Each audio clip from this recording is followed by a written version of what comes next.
Hello students, आज coordination compound का हमारा सेकंड लेक्चर है और आज हम इंपॉर्टेंट पॉइंट्स डिस्कस करने वाले हैं। सबसे पहले इंपॉर्टेंट टॉपिक आपका रहेगा वर्नर्स थियरी, फिर हम पढ़ेंगे सिडविक रूल और उसके बाद लास्ट में हम पढ़ेंगे आईयूपीएसी नोमेनक्लेचर। इससे पहले फर्स्ट लेक्चर में हमने ओनली बेसिक चीजें की थी, जैसे एडिशन कंपाउंड की डेफिनेशन, डबल सॉल्ट और कोऑर्डिनेशन कंपाउंड में क्या डिफरेंस है, और कोऑर्डिनेशन कंपाउंड की बेसिक टर्मिनोलॉजी जैसे सेंट्रल मेटल एटम या आयन क्या है, लिगेंड और टाइप ऑफ लिगेंड्स, कुछ इंपॉर्टेंट लिगेंड्स जैसे ईडीटीए और डीएमजी के हमने स्ट्रक्चर भी देखे थे।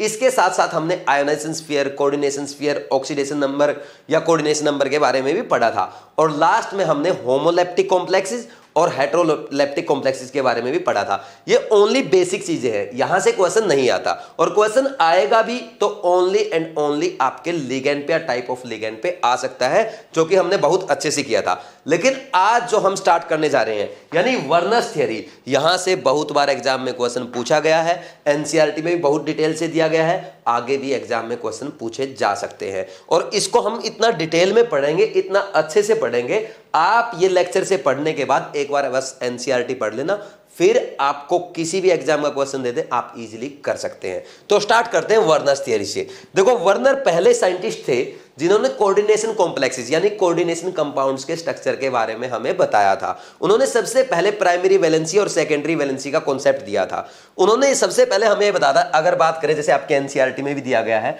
वो बोले कि जैसे PdCl2 है, PdCl2 है या COCl2 है या CrCl3 है, ठीक, इनकी प्राइमरी वैलेंसी इसकी 2 है, इसकी 2 है और इसकी 3 है। तो इनकी प्राइमरी वैलेंसी उन्होंने ऐसे बताई थी। प्राइमरी वैलेंसी की अगर बात करें, यहां पे अगर आप देखें, Pd+2 में है, कोबाल्ट +2 में है, क्रोमियम +3 में है, तो जो उनका ऑक्सीडेशन नंबर है वही उनकी प्राइमरी वैलेंसी है। और सेकेंडरी वैलेंसी कोऑर्डिनेशन कंपाउंड में किसको रिप्रेजेंट करती है कि वो कितने coordinate bond central metal atom बना रहा है, कितने कोऑर्डिनेट बॉन्ड बोल दो, या कितने कोवलेंट बॉन्ड बना रहा है। यानी अब सेंट्रल मेटल एटम के अराउंड या सेंट्रल मेटल आयन के अराउंड जितने भी आपके लिगेंड्स होंगे, जितने भी लिगेंड्स के बॉन्ड बन रहे होंगे, उसको उसका कोऑर्डिनेशन नंबर कहते हैं। उसके कोऑर्डिनेशन नंबर को ही उसकी सेकेंडरी वैलेंसी कहते हैं। ये वर्नर ने सबसे पहले बताया था, ठीक। फिर उन्होंने एक एनसीईआरटी में आपके एग्जांपल भी दे रखा है, जैसे अगर कोबाल्ट +3 ऑक्सीडेशन स्टेट में है और कोबाल्ट क्लोराइड ले लिया जाए और उसके अमोनिया के कंपाउंड्स ले लिए जाए, डिफरेंट कंपाउंड्स ले लिए जाए, तो जब AgNO3 के साथ उनको ट्रीट किया जाता है तो कुछ कंपाउंड तो आपके 3 मोल देंगे AgCl के, कुछ 2 मोल देंगे और कुछ 1 मोल भी दे सकते हैं, या कोई भी मोल नहीं देगा। ऐसा क्यों हुआ था उसको अच्छे से एक्सप्लेन किया था वर्नर ने। वो एग्जांपल मैं एक्सप्लेन नहीं करूंगा, वो आप एनसीईआरटी से पढ़ लेना, मैं दूसरा एग्जांपल पढ़ दूं, आपको एक्सप्लेन कर दूंगा, ताकि आपके 2 एग्जांपल प्रैक्टिस हो जाएंगे, ठीक। तो अच्छे से हमें वर्नर थियरी करना है। आप अगर ये लिखना चाहते हो तो लिख लो। वर्नर ने सबसे पहले बात ये बोली थी, कोई भी कोऑर्डिनेशन कॉम्प्लेक्स है या कोऑर्डिनेशन कंपाउंड है, उसकी एक ही कोशिश रहेगी, उसमें जो सेंट्रल मेटल एटम है वो दोनों वैलेंसी को सेटिस्फाई करने की कोशिश करेगा। कौन सी वैलेंसी? प्राइमरी वैलेंसी और सेकेंडरी वैलेंसी, उनका ये कहना था। तो सबसे पहली बात तो आप यही लिख लो। ये बात लिखना चाहो तो लिख लो, इसको कोई लिखने की जरूरत नहीं है। तो सबसे पहले अगर मैं बताऊं आपको, इसको हटा दे या चलो पढ़ा लिख लेना। देखो, according to Werner theory, according to Werner's theory, every central metal atom in coordination compound या coordination complexes have two valency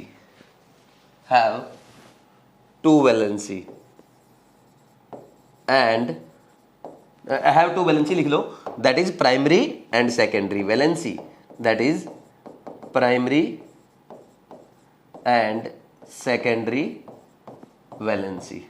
ये बात समझ में आई आपको? और अब हमें एक पॉइंट लिख लेना है।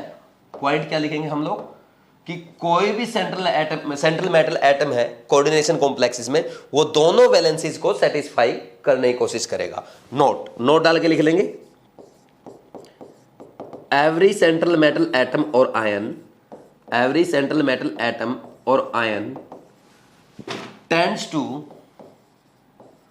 tends to satisfy both tends to satisfy both valencies. ठीक है, अब देखो, अब दोनों में डिफरेंसेस क्या है वो हम लिख लेते हैं। यहां पे बीच में लाइन लगा लेंगे, इधर हम लिख रहे हैं प्राइमरी वैलेंसी और उधर हम लिखेंगे सेकेंडरी वैलेंसी। ठीक भाई, देखो प्राइमरी वैलेंसी क्या है, किसको रिप्रेजेंट कर रही है? सीधी सी बात अभी हमने पढ़ा, it is oxidation number of central metal atom या आयन। ठीक, और ये क्या है? It is coordination number of central metal atom और आयन। ठीक, समझ आ रही बात? तो ये होगा।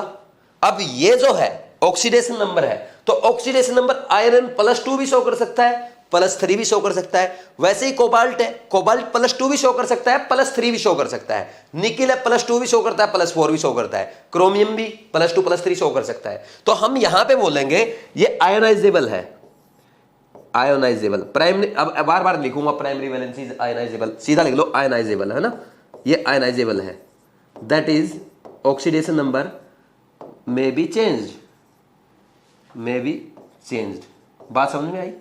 आयोनाइजेबल का मतलब। ठीक, सेकंड यहां पे क्या लिखेंगे? Non ionizable. ठीक, that is coordination number is fixed. ये चेंज नहीं होगा भाई, समझ आया कि नहीं यार? भाई कोऑर्डिनेशन नंबर हमेशा फिक्स रहेगा, ये आपको अच्छे से समझना है। ठीक, अब नेक्स्ट ये क्या है? नॉन डायरेक्शनल है, नॉन डायरेक्शनल। अब नॉन डायरेक्शनल का मतलब क्या होता है? नॉन डायरेक्शनल का मतलब ये है, अब Fe +2 है या +3 है तो उसकी कोई डायरेक्शन नहीं है। लेकिन अगर इसकी बात करें, ये डायरेक्शनल है। अब यहां पे डायरेक्शनल का मतलब क्या है? देखो, डायरेक्शनल इन नेचर। ठीक, डायरेक्शनल का मतलब ये है, अगर कोऑर्डिनेशन नंबर 6 है तो जो कॉम्प्लेक्स बनेगा हमारे, उसकी ज्योमेट्री क्या होगी? ऑक्टाहेड्रल होगी। लेकिन अगर कोऑर्डिनेशन नंबर 4 है तो वो टेट्राहेड्रल भी हो सकता है, वो आपका स्क्वायर प्लेनर भी हो सकता है। तो कोऑर्डिनेशन नंबर 4 में क्या आ रहा है? स्क्वायर प्लेनर या कौन सा आ रहा है? टेट्राहेड्रल, जो हम आगे पढ़ेंगे डिटेल में अच्छे से, अभी टेंशन लेने की जरूरत नहीं है। देखो कोऑर्डिनेशन नंबर 4 तो क्या करेगा? या तो आपको टेट्राहेड्रल या स्क्वायर प्लेनर ज्योमेट्री शो करता है। और अगर बात करें कोऑर्डिनेशन नंबर 6 के लिए, कौन सी ज्योमेट्री आने वाली है? आपके ऑक्टाहेड्रल आने वाली। ठीक, तो इसलिए बोलेंगे ये डायरेक्शनल है और ये नॉन डायरेक्शनल है नेचर में। समझ आई कि नहीं आई ये बात? तो हम ये भी लिख सकते हैं यहां पे, it decide geometry of A molecule, it do not decide, इसमें लिखेंगे it do not decide geometry of A molecule, it do not decide geometry of A molecule. ठीक है भाई, और इसमें क्या लिखेंगे? It decides geometry of A molecule, geometry of A molecule. अब ये बातें समझ में आ रही कि नहीं अपने को? ठीक, अब जैसे आप कोई भी एग्जांपल यहां पे ले सकते हैं, जैसे यहां पे लिख देता हूं मैं। अगर मान लीजिए हमने ये एग्जांपल ले लिया FeCO5, ठीक, इसका ऑक्सीडेशन नंबर यहां पे अगर बात की जाए तो इसका ऑक्सीडेशन नंबर 0 है और कोऑर्डिनेशन नंबर कितने, लिगेंड कितने बॉन्ड बना रहे हैं? 5 बॉन्ड बना रहे हैं, तो इसका कोऑर्डिनेशन नंबर 5 है। समझ आ रही बात? इसका क्या आएगा? 5 आएगा कोऑर्डिनेशन नंबर। तो यहां पे इसकी प्राइमरी वैलेंसी क्या है? 0, और सेकेंडरी वैलेंसी क्या है? 5। ये बोल सकते हैं। और एग्जांपल आप ले सकते हो, जैसे अगर यहां पे बात की जाए CrNH3 6Cl3, तो यहां पे इसका ऑक्सीडेशन नंबर कितना है? +3 आ रहा है। ठीक, समझ आ रही बात? और यहां पे इसका कोऑर्डिनेशन नंबर कितना है? 6 है। 6 लिगेंड इसको डोनेट कर रहे हैं। तो यहां पे हम क्या बोलेंगे? इसकी प्राइमरी वैलेंसी कितनी है? 3 है। इसकी सेकेंडरी वैलेंसी कितनी है? 6 है। तो ये मैं आपको कॉन्सेप्ट एक्सप्लेन कर रहा था। समझ आ रहा है कि नहीं आ रहा? तो ये सारी चीजें आपको समझ में आ गई एक बार बेसिक। आप इसको नोट करो, फिर आगे हम इसको डिटेल में पढ़ेंगे। पहले इसको नोट कर लो अच्छे से।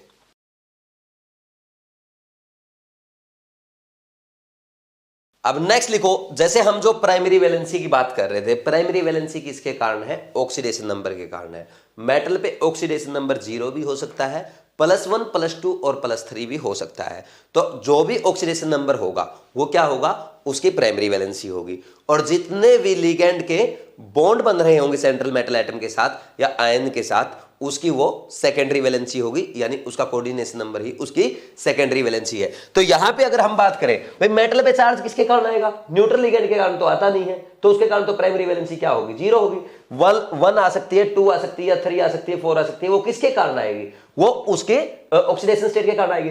अब जब भी कोई नेगेटिव, जैसे Cn है, Cn- जब भी आयरन के साथ जुड़ेगा तो एनायन अगर जुड़ेगा तो मेटल पे क्या आएगा, प्लस ऑक्सीडेशन स्टेट आएगी जब भी एनायन जुड़ेगा। समझ आ रही बात। तो एनायन के कारण ही ऑक्सीडेशन नंबर जनरेट होता है, +1 +2 +3, यानी प्राइमरी वैलेंसी किसके कारण है, ड्यू टू एनायंस। तो 5th पॉइंट इसमें लिख सकते हो, उसको कंटिन्यू करते हुए, अपने पास वहां पे जगह नहीं थी तो इसमें लिख लो, यहां पे 5th पॉइंट कंटिन्यू करते हुए, it is due to anions, यानी मैं किसके नीचे लिख रहा हूं, पीछे हम इस साइड क्या लिख रहे थे, प्राइमरी वैलेंसी ना, तो ये एनायंस के कारण है। ठीक, और इधर अगर हम लिखेंगे 5th पॉइंट, इसमें हम क्या लिखेंगे, it is due to ligands, it is due to ligands, due to ligands which may be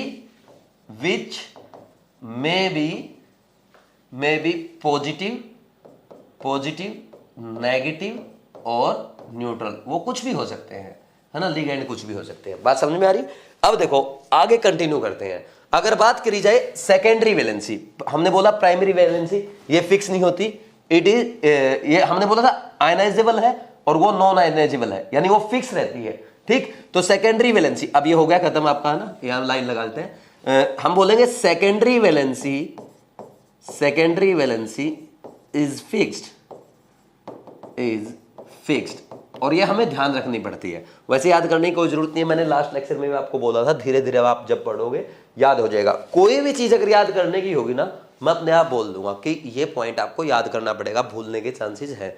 लेकिन जब तक मैं नहीं बोलता कि इसको याद करना है, रटना है, तब तक आपको माइंड पे प्रेशर नहीं देना है। जैसा मैं पढ़ाता चल रहा हूं वैसे ही सीखते चलो। अगर मैं लाइटली पढ़ा रहा हूं, धीरे धीरे चलो ठीक है, ये पढ़ लिया, उसको वैसा ही पढ़ते चलो। ऐसा नहीं कि बहुत सारा बर्डन ले लिया और टेंशन में नहीं, आपको बस पढ़ना है सिंपल। जहां पे याद करने का पॉइंट आएगा मैं बता दूंगा, लेकिन फिर भी हम लिख लेते हैं। जैसे अगर बात करें क्रोमियम +3, तो क्रोमियम +3 में, यहां पे एक सेकंड, यहां पे हम लिखेंगे ऐसे, यहां पे हमने लिखा क्रोमियम +3, तो इसकी जो सेकेंडरी वैलेंसी होगी या कोऑर्डिनेशन नंबर जो होगा इसका, तो वो 6 शो करता है। ऐसे ही कोबाल्ट करता है, कोबाल्ट +3 क्या करता है, वो भी 6 कोऑर्डिनेशन नंबर शो करता है। समझ आ रही बात। और कोबाल्ट +2 में भी 6 ऑक्सीडेशन नंबर शो करता है। ऐसे ही निकिल है, निकिल +2 में भी 6 कोऑर्डिनेशन नंबर शो करता है, 4 भी करता है, ठीक, 6 भी शो कर सकता है, ठीक है, और +4 में तो 6 करता ही है ये, ठीक। निकिल +4 में क्या करता है, 6 कोऑर्डिनेशन नंबर शो करता है, ठीक। और बात की जाए Fe+2 में 6 कोऑर्डिनेशन नंबर शो करता है, +3 में 6 कोऑर्डिनेशन नंबर शो करता है। अगर बात की जाए इसके अलावा अपनी Pt+4 की या Pd+4 की, ये दोनों क्या है, 6 कोऑर्डिनेशन नंबर शो करते हैं। और अगर बात की जाए आपकी Pt+2 की, है ना, या Pd+2 की, ये दोनों 4 कोऑर्डिनेशन नंबर शो करते हैं।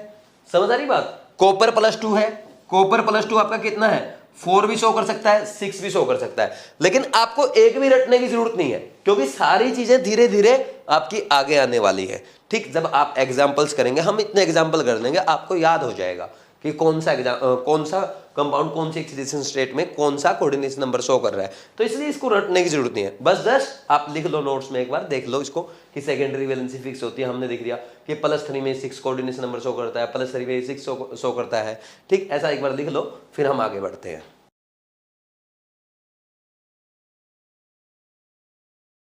देखो नेक्स्ट हम एक टेबल बनाएंगे, आपको मेरे साथ साथ बनानी है और साथ साथ अच्छे से समझना है। इस टेबल को समझने के बाद आप वर्नर थ्योरी पे किसी भी एग्जाम का क्वेश्चन आसानी से कर सकते हैं। यहां पे मैं आपको प्लेटिनम के कंपाउंड कराऊंगा और आपके एनसीईआरटी में जो दिया गया है वो वहां पे आपको कोबाल्ट का कंपाउंड दिया गया है, वहां पे आप वो एग्जांपल कर लेना। तो स्टार्ट कर रहे हैं। सबसे पहले यहां पे सबसे पहला जो मैं लिखूंगा वो लिखूंगा मैं कंपाउंड के बारे में, ठीक, कि मेरा कंपाउंड कौन सा है, ठीक, अलग अलग कंपाउंड दे रखे हैं। सेकंड में लिखूंगा यहां पे प्राइमरी वैलेंसी के बारे में, ठीक। नेक्स्ट मैं लिखूंगा यहां पे सेकेंडरी वैलेंसी के बारे में, ऐसे टेबल बनती चलेगी। थर्ड कॉलम है। फोर्थ कॉलम में मैं लिखूंगा number of Cl minus ions precipitated as AgCl when AgNO3 is added।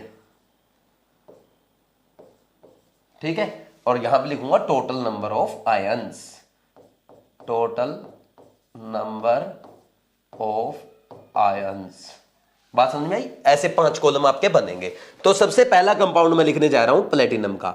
मान लीजिए आपको ये कंपाउंड दे रखा है PtNH3 6 और ये Cl4। तो यहां पे इसकी प्राइमरी वैलेंसी आपको बतानी है, यानी ऑक्सीडेशन नंबर आप बता देंगे। तो यहां पे Pt का +4 ऑक्सीडेशन नंबर है, तो ये क्या करेगा, प्राइमरी वैलेंसी इसकी 4 हो गई। और कितने लिगेंड लगे हैं, कितने बॉन्ड बन रहे हैं सेंट्रल मेटल एटम के साथ 6। तो +4 में वैसे भी Pt 6 कोऑर्डिनेशन नंबर शो करता है, यानी सेकेंडरी वैलेंसी 6 रहेगी। अब देखो यहां पे PtNH3 क्या कर सकता है, यहां पे अगर बात की जाए तो ये PtNH3 6 ये जो आपका है ये Cl4 कैसे टूटेगा, ये आपका जब आयनाइज होगा तो ऐसे आयनाइज होगा ना, 6 और ये 4+ और यहां पे 4Cl-। ठीक, ये जो 4Cl- है, जब हम इसमें यहां पे ये मान लीजिए हमारा रिएक्शन मिक्सर है, तो जब यहां पे हम एक्सेस में AgNO3 डालेंगे, ठीक, एक्सेस में, तो यहां से हमें क्या मिलेगा, ये Cl- इसके साथ प्रेसिपिटेट बनाएंगे, कितने 4 AgCl प्रेसिपिटेट बनेगा कि नहीं बनेगा। उसने यही पूछा है number of Cl- ions precipitated as AgCl। तो इसके आयनाइजेशन स्फीयर में कितने हैं, 4 है, तो 4 ही Cl- आयंस क्या होंगे, एज ए आयन आपको मिलने वाले हैं। तो 4 मोल AgCl के बनेंगे। तो कितने प्रेसिपिटेट बने यहाँ पे, 4। ये लिख सकता हूं, नहीं लिख सकता। अब नंबर ऑफ टोटल आयंस की बात की जाए, एक आयन तो आपको यहां ये मिल रहा है और 4 आयन यहां पे आपको ये मिल रहा है। तो टोटल आयंस कितने मिलेंगे, टोटल आयन 5 मिलेंगे। डायरेक्ट एग्जाम में क्वेश्चन पूछा जाता है, ध्यान रखना है। बात समझ में आई? नेक्स्ट ये एग्जांपल हो गया। सेकंड एग्जांपल मैं आपको करवा रहा हूं PtNH3 Cl और Cl3, ये एग्जांपल आपको दे दिया। तो इसमें भी आप ऑक्सीडेशन नंबर फाइंड आउट करेंगे, 4 आएगा और इसकी वैलेंसी 6 आएगी, क्योंकि 6 लिगेंड आपके कोऑर्डिनेट कर रहे हैं Pt+4 को। तो यहां पे नंबर ऑफ Cl- आयन कितने प्रेसिपिटेट होंगे, क्योंकि जब यहां पे हम नंबर ऑफ आयन बनाएंगे कितने बनेंगे, देखो एक तो क्या आएगा, ये आएगा आपका PtNH3 Cl+3 और प्लस क्या आने वाला है 3Cl-, यानी टोटल कितने आए, 4 ही तो आयन आए टोटल आयंस। लेकिन Cl- आयन कितने प्रेसिपिटेट बनेंगे, 3 बनेंगे। तो इसका आंसर 3 आ जाएगा। समझ आ रही कि नहीं आ रही बात? ठीक, अब नेक्स्ट ऐसे ही बस यही चेक करना आपको, सभी एग्जांपल ऐसे ही है। PtNH3 4Cl2 इसका ऑक्सीडेशन नंबर कितना है, 4। तो ये वैलेंसी, ये प्राइमरी वैलेंसी 4 और कोऑर्डिनेशन नंबर इसका भी 6 रहेगा। लेकिन ये कितने आयंस दे सकता है, ये 2Cl- आयन देगा। आयनाइजेशन स्फीयर में जितने क्लोराइड आयन होंगे उतने ही देगा। तो कितने देगा, 2 देगा। समझ आई कि नहीं आई बात? ठीक, नेक्स्ट यहां पे आयंस कितने बन रहे हैं, ये बना के देख लो। बार बार अगर चाहो तो आप लिखना चाहो तो लिख सकते हो। वैसे आपको बात समझ में आ गई है कि ये कोऑर्डिनेशन कॉम्प्लेक्स, जो कोऑर्डिनेशन कॉम्प्लेक्स में है, जो आपका ये आपका कोऑर्डिनेशन स्फीयर में है, जो आपका स्क्वायर ब्रैकेट में है, वो आयनाइज कभी भी नहीं होगा। उसमें चाहे कितने भी लिगेंड है, डिफरेंट टाइप के लिगेंड है, एनायनिक लिगेंड है, कैटायनिक लिगेंड है, आपका न्यूट्रल लिगेंड है, या आपका मेटल एटम है, कोई भी आयंस के फॉर्म में या अलग अलग बाहर नहीं आएगा। अलग बाहर वो आएंगे ओनली जो आयनाइजेशन स्फीयर में है, यानी कोऑर्डिनेशन स्फीयर के बाहर है। तो ओनली 2 Cl- आयन थे, तो 2 Cl- एज ए प्रेसिपिटेट बना लेंगे। यानी इसका 1 मोल ले लिया जाए और AgNO3 एक्सेस में ले लिया जाए तो 2 मोल AgCl के प्रेसिपिटेट बनेंगे। और हमेशा AgCl कैसा प्रेसिपिटेट बनाता है, व्हाइट प्रेसिपिटेट आपका बनाता है। ये भी आपको ध्यान रखना है। तो यहां पे आयंस कितने मिले, 2 Cl- मिलेंगे। तो टोटल ओनली 3 आयंस आपको मिल रहे हैं यहां पे। समझ आ रही बात? और भी एग्जांपल हम कर सकते हैं। फोर्थ एग्जांपल Pt, अब जल्दी जल्दी लिख लो, बातें आपको समझ में आ गई। ये वाला एग्जांपल आपको अगर दे दिया जाए, यहां पे सॉरी यहां पे आएगा ये 3 आ जाएगा और ये Cl भी 3 और बाहर एक Cl। तो कितने हैं, इसकी भी ऑक्सीडेशन नंबर 4 है, कोऑर्डिनेशन नंबर 6 रहेगा। तो यहाँ पे ओनली एक Cl माइनस आयनाइजेशन स्फीयर में है, तो एक ही Cl माइनस वो आपका प्रेसिपिटेट बनाएगा। और आयंस आपके देख लो, एक तो आयन आएगा आपका कोऑर्डिनेशन कॉम्प्लेक्स वाला ये ऐसे, और एक Cl माइनस आपका बाहर आएगा। समझ आ रही कि नहीं बात? तो ये ओनली 2 आयन आपका, टोटल नंबर ऑफ आयंस आपको 2 मिलेंगे। समझ आ रही बात? लास्ट एग्जांपल इसका PtNH3 ट्वाइस और Cl4, सारे क्लोराइड आयन अंदर है इस बार। इस पे क्या है, इसकी ऑक्सीडेशन नंबर अभी भी 4 आएगा, फाइंड आउट आप कर सकते हैं।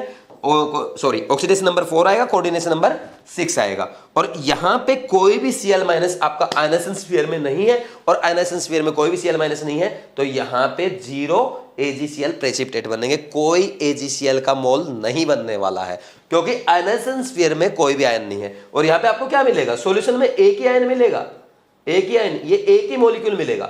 हालांकि अगर बात की जाए, आयन तो यहां पे एक भी नहीं है, समझ आ रही बात, ये आयन नहीं है, लेकिन एग्जामिनर इसको क्या मानते हैं, सभी बुक्स में यही दिया रहता है कि ये एक आयन मिलेगा। तो टोटल नंबर ऑफ आयंस में आप यहां पे बता देना 1 ही इसका आंसर आपको देना है।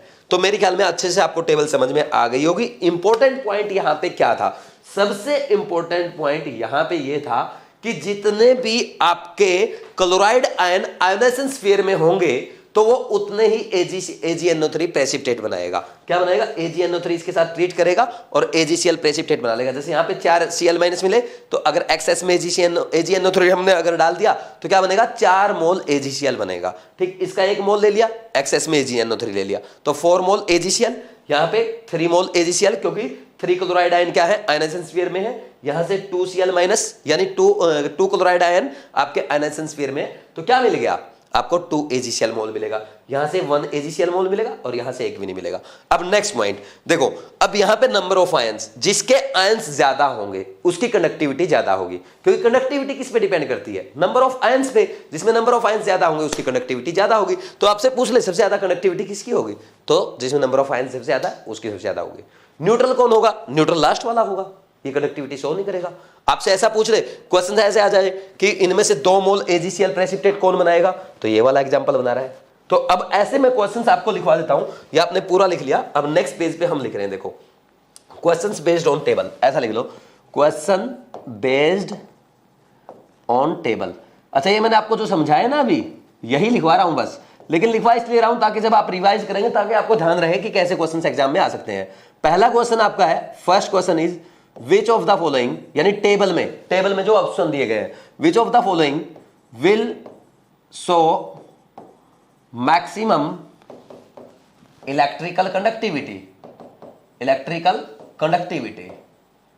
तो आपको पता है इलेक्ट्रिकल कंडक्टिविटी किस पे डिपेंड करेगी, नंबर ऑफ आयंस पे। जितने ज्यादा आयंस होंगे कंडक्टिविटी डायरेक्टली प्रोपोर्शनल होगी।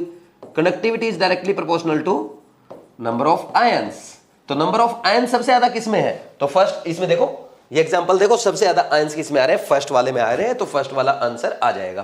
तो आंसर आप क्या बोल देंगे, यहां पे इसका 1 आ गया, यानी Pt कौन सा है, NH3 6 और ये Cl4, सबसे ज्यादा आयंस इसमें दिए। एक क्वेश्चन तो ये बन गया। सेकंड क्वेश्चन जो आपका टेबल पे बनता है, which of the following will form 2 mole AgCl precipitate when treated with excess of AgNO3। excess of AgNO3 को ट्रीट करने के बाद,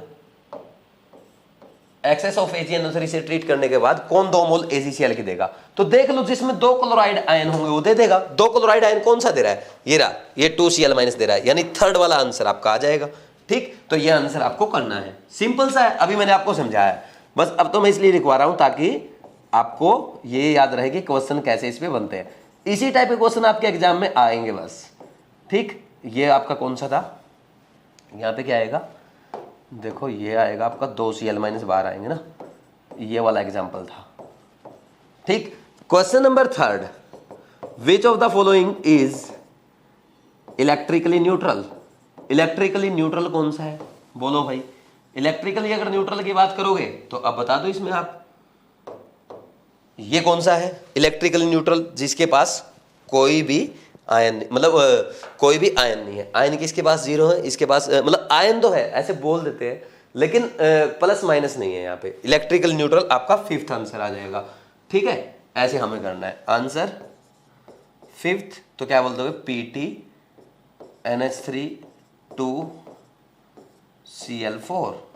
ये आपका क्या करेगा, चार्ज शो ही नहीं कर रहा है। नेक्स्ट आपसे पूछ लिया जाए 4th, which of the following will do not form any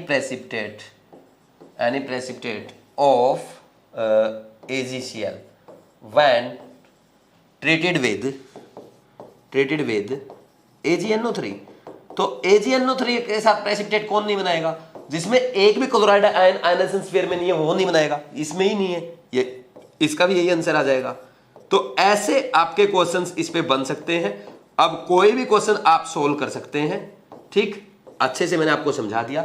ठीक है, लास्ट क्वेश्चन अच्छे से समझ लो, जिसमें एक भी Cl- आयनाइजेशन स्फीयर में नहीं है, वो क्या, एक भी प्रेसिपिटेट नहीं बनाएगा। इसको नोट करो, फिर हम आगे बढ़ते हैं।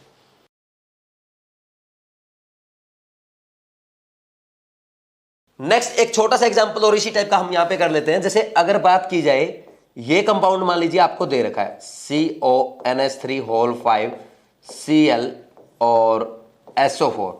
अगर इसको हम BaCl2 के साथ ट्रीट करते हैं तो ये BaCl2 के साथ ये भी क्या करता है, व्हाइट पीपीटी देता है। कैसे, यहां पे अगर इसका आयनाइजेशन आप करेंगे तो ये आयनिक फॉर्म में आपको ऐसा नजर आएगा, ये नजर आने वाला है। इसके ऊपर +2 ऑक्सीडेशन स्टेट और प्लस सल्फेट आयंस जो मिलेंगे।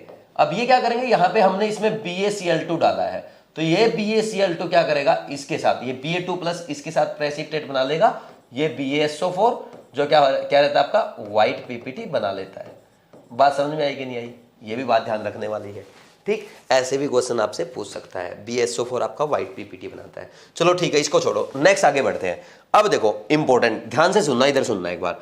जैसे अगर हम बात करें, ये है आपका FeH2O6 और Cl3 आपको ऐसे दे दिया।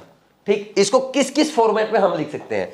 एक तो हम सिंपल इसका फॉर्मेट जो है वो ये लिख सकते हैं FeH2O6 और Cl3। ठीक, ये सही है। एक फॉर्मेट ये लिख सकते हैं, हम क्या करें, एक वाटर मॉलिक्यूल को तो बाहर ले जाए और एक Cl को अंदर ले आए और Cl2.H2O। ठीक, और एक हम ये भी लिख सकते हैं कि FeH2O4 और Cl2, इस बार 2 वाटर मॉलिक्यूल हम बाहर ले गए 2H2O। ठीक, और एक हम ये लिखने की कोशिश कर सकते हैं कि तीनों वाटर मॉलिक्यूल बाहर आ जाएं और तीनों Cl अंदर आ जाए .3H2। ठीक, समझ आ रही बात। लेकिन ये लास्ट वाला एग्जिस्ट नहीं करता। एग्जिस्ट क्यों नहीं करता, देखो ये सही है, आयनाइजेशन स्फीयर में 3 क्लोराइड आयन है, यहाँ पे 2 क्लोराइड आयन है, 1 वाटर मॉलिक्यूल है, ये क्लोराइड आयन है, 1 वाटर मॉलिक्यूल है। अच्छा, ये जो वाटर मॉलिक्यूल है यहाँ पे बाहर, ये हाइड्रेटेड फॉर्म में है, लेकिन ये वाला एग्जिस्ट नहीं करेगा। ये वाला एग्जिस्ट क्यों नहीं करेगा, जब भी वाटर हाइड्रेटेड फॉर्म में आता है वो किसी न किसी आयन के साथ आता है, और यहाँ पे कोई आयन नहीं है। बात समझ में आ रही है, ये क्या है, ये न्यूट्रल है। ये वाटर किसके साथ एग्जिस्ट करेगा, जब भी कोई आयन होगा उसके साथ वाटर हाइड्रेट फॉर्म में आता है। और ये इसके क्या है, these are hydrated isomers, hydration isomers. हम पढ़ेंगे नेक्स्ट लेक्चर में कि हाइड्रेशन आइसोमर्स क्या होते हैं। ठीक, तो ये हाइड्रेटेड आइसोमर बनाता है, लेकिन ये वाला नहीं बनेगा। ऐसे ही अगर आपको एग्जामिनर एग्जाम्पल ये देता है, फॉर एग्जाम्पल मान लीजिए एग्जामिनर आपको यहां पे ये लिख के देते CONH3 और Cl3, इसके क्या क्या बनने वाले हैं। एक तो ये बनेगा CONH3 Cl3, यही एग्जाम्पल बन सकता है। ठीक, और CONH3 Cl, 2 Cl बाहर रहेंगे, .NH3 ये बन सकता है। एक आपका ये बन सकता है CONH3 Cl2, 2 Cl अंदर है, 1 Cl बाहर है और 2 NH3 है। ठीक, और एक यहां पे CONH3 CL3.3 NH3। ये अगर हम लिखें तो इसमें भी हम ये बोलेंगे जो लास्ट वाला है वो एग्जिस्ट नहीं करता है। देखो एक्चुअल में होता क्या है, यहां पे एक्चुअल में हो क्या रहा है, जैसे क्लोराइड क्या है, ये क्लोराइड एनायन है, ये Cl माइनस आयन है, और वाटर क्या है, पोलर मॉलिक्यूल है जो इसकी तरफ अट्रैक्ट हो रहा है, इसके साथ फोर्स ऑफ अट्रैक्शन में बैठा हुआ है, यानी आयन डाइपोल अट्रैक्शन है यहाँ पे, ठीक। और यहाँ पे NH3 भी पोलर मॉलिक्यूल है, तो वहां पे भी क्या हो रहा है, यहाँ पे क्लोराइड आयन एनायन है और यहाँ पे ये पोलर मॉलिक्यूल है NH3, तो इसमें भी क्या है, फोर्स ऑफ अट्रैक्शन है। जब वाटर का केस होता है तो हम ये बोल देते हैं कि वाटर मॉलिक्यूल यहाँ पे हाइड्रेशन के पास चिपके हुए बैठे हैं, उनके बीच में ion dipole force of attraction है, ठीक, और इसको बोलते हैं हम हाइड्रेशन, ठीक। ये हाइड्रेटेड फॉर्म है, समझ आ रही बात। और अगर वाटर क्या है, एक सॉल्वेंट है, वाटर अगर सॉल्वेंट है तो उस केस में हम बोल देते हैं हाइड्रेशन। अगर कोई और सॉल्वेंट है जैसे अमोनिया वगैरह है, उस केस में बोलते हैं हम सॉल्वेशन। ये बोलेंगे हम सॉल्वेटेड फॉर्म, ये है हाइड्रेटेड फॉर्म, इतना सा डिफरेंस है। चाहे वहां पे हम जब आगे बढ़ेंगे ना नेक्स्ट लेक्चर में, हाइड्रेशन आइसोमर और उसको हम सॉल्वेशन आइसोमर भी बोल सकते हैं, ये हम आगे डिटेल में पढ़ेंगे। लेकिन जब भी बाहर ये जो पोलर मॉलिक्यूल है, जो न्यूट्रल मॉलिक्यूल है, जब भी एग्जिस्ट करेगा किसी न किसी आयन के साथ एग्जिस्ट करेगा।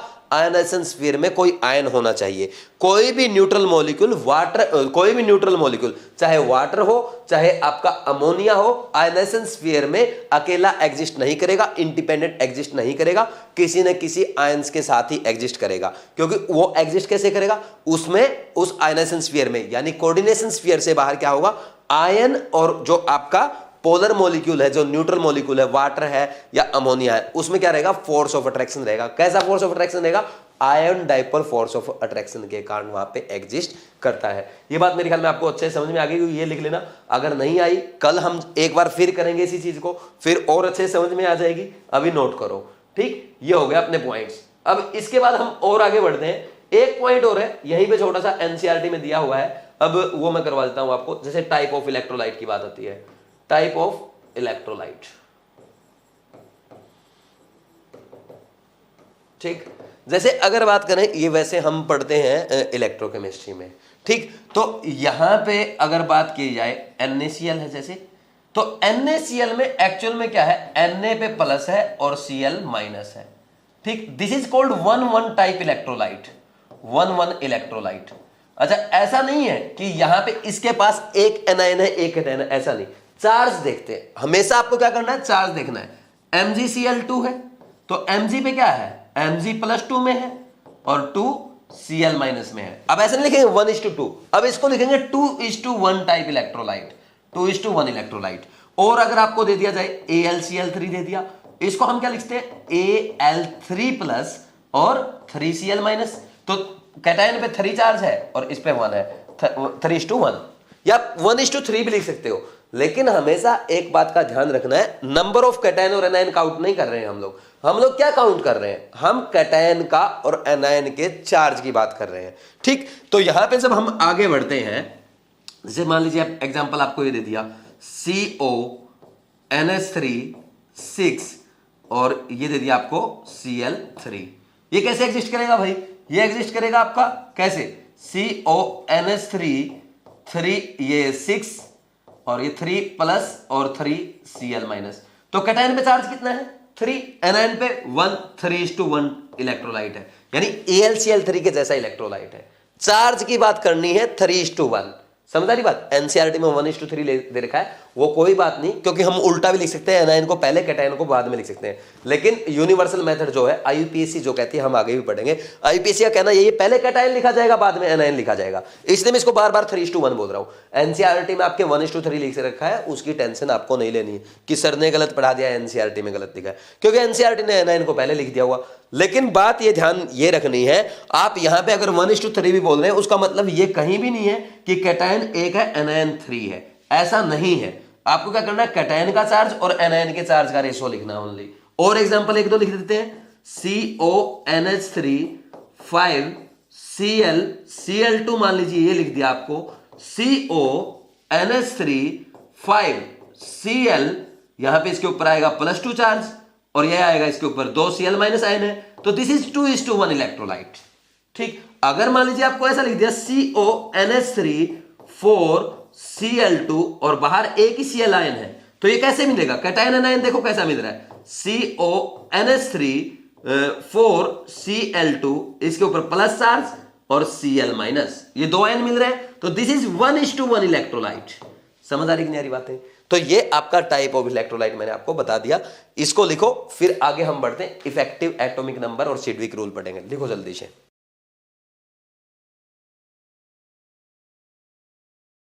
अब नेक्स्ट लिखो effective atomic number, EAN, heading डाल लो effective atomic number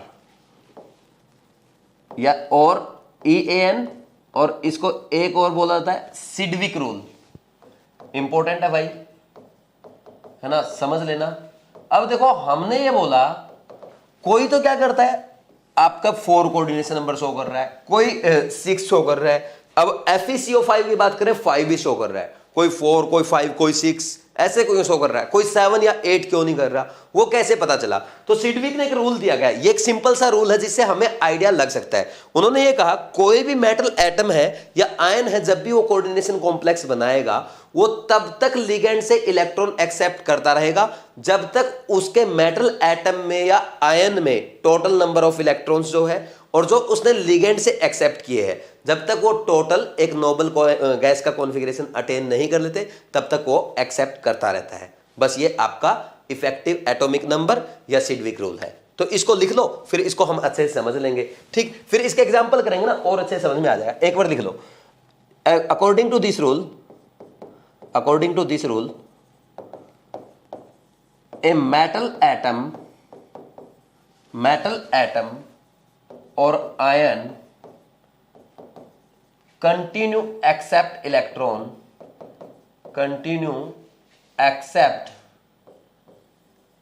electrons until total number of electron in metal atom or ion and those accepted from ligand reach to, ये साथ के साथ लिख दिया करो, from ligand reach to a noble configuration। ठीक है, जब तक नोबल गैस कॉन्फ़िगरेशन, ऐसा लिखो, अच्छा लगेगा ना, reach to a noble gas configuration या इनर्ट गैस कॉन्फ़िगरेशन। भाई जब तक कोई मेटल एटम है या आयन है, वो कॉम्प्लेक्स में तब तक लिगेंड से इलेक्ट्रॉन एक्सेप्ट करता रहेगा जब तक वो टोटल इलेक्ट्रॉन जो है उसमें एक नियरेस्ट नोबल गैस का कॉन्फ़िगरेशन गेन नहीं कर लेता। ठीक, अब आपको इसके लिए एक है ना फॉर्मूला लिख लो, effective atomic number is equal to atomic number of metal. ठीक, एटॉमिक नंबर ऑफ मेटल, ठीक, minus oxidation number plus number of electrons accepted from ligand. या ऐसा भी कर सकते हो, इसको ऐसा भी लिख सकते हो, 2 into number of donor atoms. ठीक, 2 into number of donor atoms. क्यों भाई, एक लिगैंड क्या करेगा, मतलब एक डोनर एटम होगा तो वो 2 इलेक्ट्रॉन देगा, तो जितने नंबर ऑफ डोनर एटम होंगे उसके डबल इलेक्ट्रॉन मिलने वाले हैं। चलो इसको एक एग्जांपल से समझते हैं। फॉर एग्जांपल अगर बात की जाए CONH3 ठीक, CONH3 मान लीजिए अपने को ये दे दिया CONH3 और Cl3। ठीक, कोबाल्ट यहां पे किस में है, +3 ऑक्सीडेशन स्टेट में है। अगर आप इसका EAN फाइंड आउट करेंगे तो कोबाल्ट का एटॉमिक नंबर रहता है 27, +3 ऑक्सीडेशन स्टेट में, माइनस कर दो, और प्लस कितने कर दो, 6 लिगैंड है, तो 6 लिगैंड कितने इलेक्ट्रॉन देंगे, 2, तो 27 माइनस 3 कितना, 24 प्लस 12 कितना हो गया, 36। किसका एटॉमिक नंबर है, क्रोमियम का एटॉमिक नंबर आपको दिख रहा है कि नहीं दिख रहा, समझ आ रही बात? तो इसने ये रूल फॉलो कर लिया। ठीक, नेक्स्ट अगर बात की जाए, ऐसे ही हम और अगर एग्जांपल करें, K3CuCN4, ये एग्जांपल करते हैं। इसमें क्या है, कॉपर +1 में है, इफेक्टिव एटॉमिक नंबर कितना रहता है इसका, कॉपर का एटॉमिक नंबर कितना है, 29, माइनस +1 ऑक्सीडेशन स्टेट में फाइंड आउट कर लेना, वो मैंने आपको सिखा रखा है। प्लस कितने इलेक्ट्रॉन एक्सेप्ट किए, 4 लिगेंड है, 1 से 2 आएंगे तो टोटल कितना आया, 29 माइनस 1 28 और 8 36। इसने भी क्रोमियम का कॉन्फ़िगरेशन गेन कर लिया है। ठीक, इसके बाद अगर हम और बात करेंगे जैसे PD NH3 4 और ये Cl2, यानी PD किस में है, +2 ऑक्सीडेशन स्टेट में, तो effective atomic number is equal to, यहां पे कितना आएगा, PD का 46 रहता है एटॉमिक नंबर और ये +2 ऑक्सीडेशन स्टेट में है तो ये 2 माइनस करना पड़ेगा। और यहां पे कितने लिगेंड है, 4 लिगेंड लगे हुए हैं, 4 × 2 तो कितना आया आपका 46 - 2 कितना हो गया 44 और ये कितना है 8, कितना है 8 है ना, तो कितना हुआ 46 माइनस 2 44 और 8 52 हुआ, तो ये तो सही नहीं है। ठीक, और अगर यहां पे ये रहता, देखना अब देखना PD NH3 4 Cl2 और ये Cl2 रहता आपके। ठीक, इसमें देखना effective atomic number is equal to 46 minus इसकी ऑक्सीडेशन स्टेट कितनी है +4 है और प्लस कितने लिगेंड है 6 × 2 तो कितना हो गया, कितना हो गया यहाँ पे 46 - 4 कितना है 42 + 12 कितना हो जाएगा 54। किसका एटॉमिक नंबर है ये, जिनोन का दिख रहा है कि नहीं दिख रहा, ये आ जाएगा आंसर, ये सही है। ठीक, और भी एग्जांपल आप कर सकते हो, जैसे अगर हम PT का केस ले ले, PT और NH3 ट्वाइस Cl2 कर दे, प्लेटिन ले लिया हमने, तो इसमें effective atomic number find out करो। प्लेटिनम का रहता है 78 माइनस क्या करोगे 78 माइनस कितना करना पड़ेगा आपको यहाँ पे 78 माइनस, अगर आप बात करते हो यहाँ पे +2 ऑक्सीडेशन स्टेट में है, +4 × 2 क्योंकि 4 ही लिगेंड लगे हुए हैं। ठीक, कितना आएगा 78 - 2 76 और 8 कितना आया 84। ये भी फॉलो नहीं कर रहा इफेक्टिव एटॉमिक नंबर को। अगर यहाँ पे अगर हम बात करते PT Cl4 2 - ये तो सेम ही बात आ जाएगी। और एग्जांपल लेते हैं PT NH3 4 Cl2 और Cl2, ये वाला एग्जांपल लेते हैं। ठीक, इसमें कितना है +4 ऑक्सीडेशन स्टेट में है। ठीक, और 6 कोऑर्डिनेशन नंबर है 78 माइनस +4 करोगे +6 × 2 तो कितना हो गया 4 माइनस हुआ तो 78 में से 4 जाएगा, कितना रह गया 74 और ये 12 ऐड करोगे 86। ये किसका एटॉमिक नंबर है आप बताओ, रेडॉन का एटॉमिक नंबर है कि नहीं, इसने फॉलो कर लिया। तो ऐसे करते हैं, समझ आ रहा है कि नहीं आ रहा। और भी एग्जांपल आप चाहो तो हम कर सकते हैं, जैसे मैं और एग्जांपल आपको बता देता हूं। और अगर एग्जांपल करने की बात करते हैं तो इसमें इधर कर लेते हैं हम लोग। ठीक, ये देखो, अगर आप बात करो, एक काम करो K4 FeCN6 में फाइंड आउट करके देखो, इसका इफेक्टिव एटॉमिक नंबर अगर आप फाइंड आउट करते हैं कितना आएगा, कितना है आयरन का कितना है 26 एटॉमिक नंबर है, ऑक्सीडेशन स्टेट यहाँ पे आयरन की कितनी है +2 है और कितने लिगेंड है 6 × 2 तो कितना आ गया 36 क्रोमियम का है, ओ सॉरी क्रिप्टन का है, सही है। ऐसे ही अगर आप फाइंड आउट करेंगे इसका K3 FeCN6 का K3 FeCN6 इसका फाइंड आउट करेंगे तो यहाँ पे effective atomic number is equal to 26 atomic number minus यहाँ पे +3 ऑक्सीडेशन स्टेट आएगी, +3 ऑक्सीडेशन स्टेट 6 × 2 यहाँ पे कितना आया 35, यहाँ पे फॉलो नहीं कर रहा, समझ आ रही बात। तो ऐसा होता है। और अगर मेटल कार्बोनिल में बात करें उसमें तो और मजेदार है। देखो सबसे पहला एग्जांपल देख लो, निकिल NiCO4, इसका इफेक्टिव एटॉमिक नंबर बताना भाई, कैसे करेंगे। देखो 28 किसका है आपका निकिल का एटॉमिक नंबर, ऑक्सीडेशन स्टेट 0 होती है मेटल कार्बोनिल में, 4 कोऑर्डिनेशन नंबर है तो 4 × 2 तो 28 + 8 36, सही है। FeCO5 इसका करना इफेक्टिव एटॉमिक नंबर 26, इसका आयरन का एटॉमिक नंबर है -0 ऑक्सीडेशन स्टेट +5 क्या लगे हैं 5 आपके लिगेंड लगे 5 × 2 कोऑर्डिनेशन नंबर 5 है, इंटू में 2 तो कितना आ गया 36, ये भी सही है। CrCO6 कर दो। तो ऐसे एग्जांपल हम करते हैं। Effective atomic number is equal two chromium का कितना 24 - 0 + 6 × 2 तो इसका भी 36 आ गया। ये भी आपका नियरेस्ट नोबल गैस कॉन्फ़िगरेशन है। ठीक, तो ऐसे उन्होंने एक आइडिया दिया था, लेकिन हर जगह फॉलो नहीं होता। अब हम कहें ये पीटी ये प्लेटिन तो एग्जिस्ट करता है लेकिन फॉलो नहीं कर रहा, ये मॉलिक्यूल भी एग्जिस्ट करता है फॉलो नहीं करता, लेकिन पुराने टाइम की बात है, स्टार्टिंग में उसने बोला कि ऐसा ऐसा जो ये मॉलिक्यूल एग्जिस्ट करते हैं, इस वजह इससे हमें पता चलेगा कि क्रोमियम निकल क्या करेगा कि 4 ही CO मॉलिक्यूल के साथ कंबाइन करेगा और आयरन 5 ही CO मॉलिक्यूल के साथ कंबाइन करेगा, क्रोमियम 6 मॉलिक्यूल के साथ 6 CO मॉलिक्यूल के साथ कंबाइन करेगा।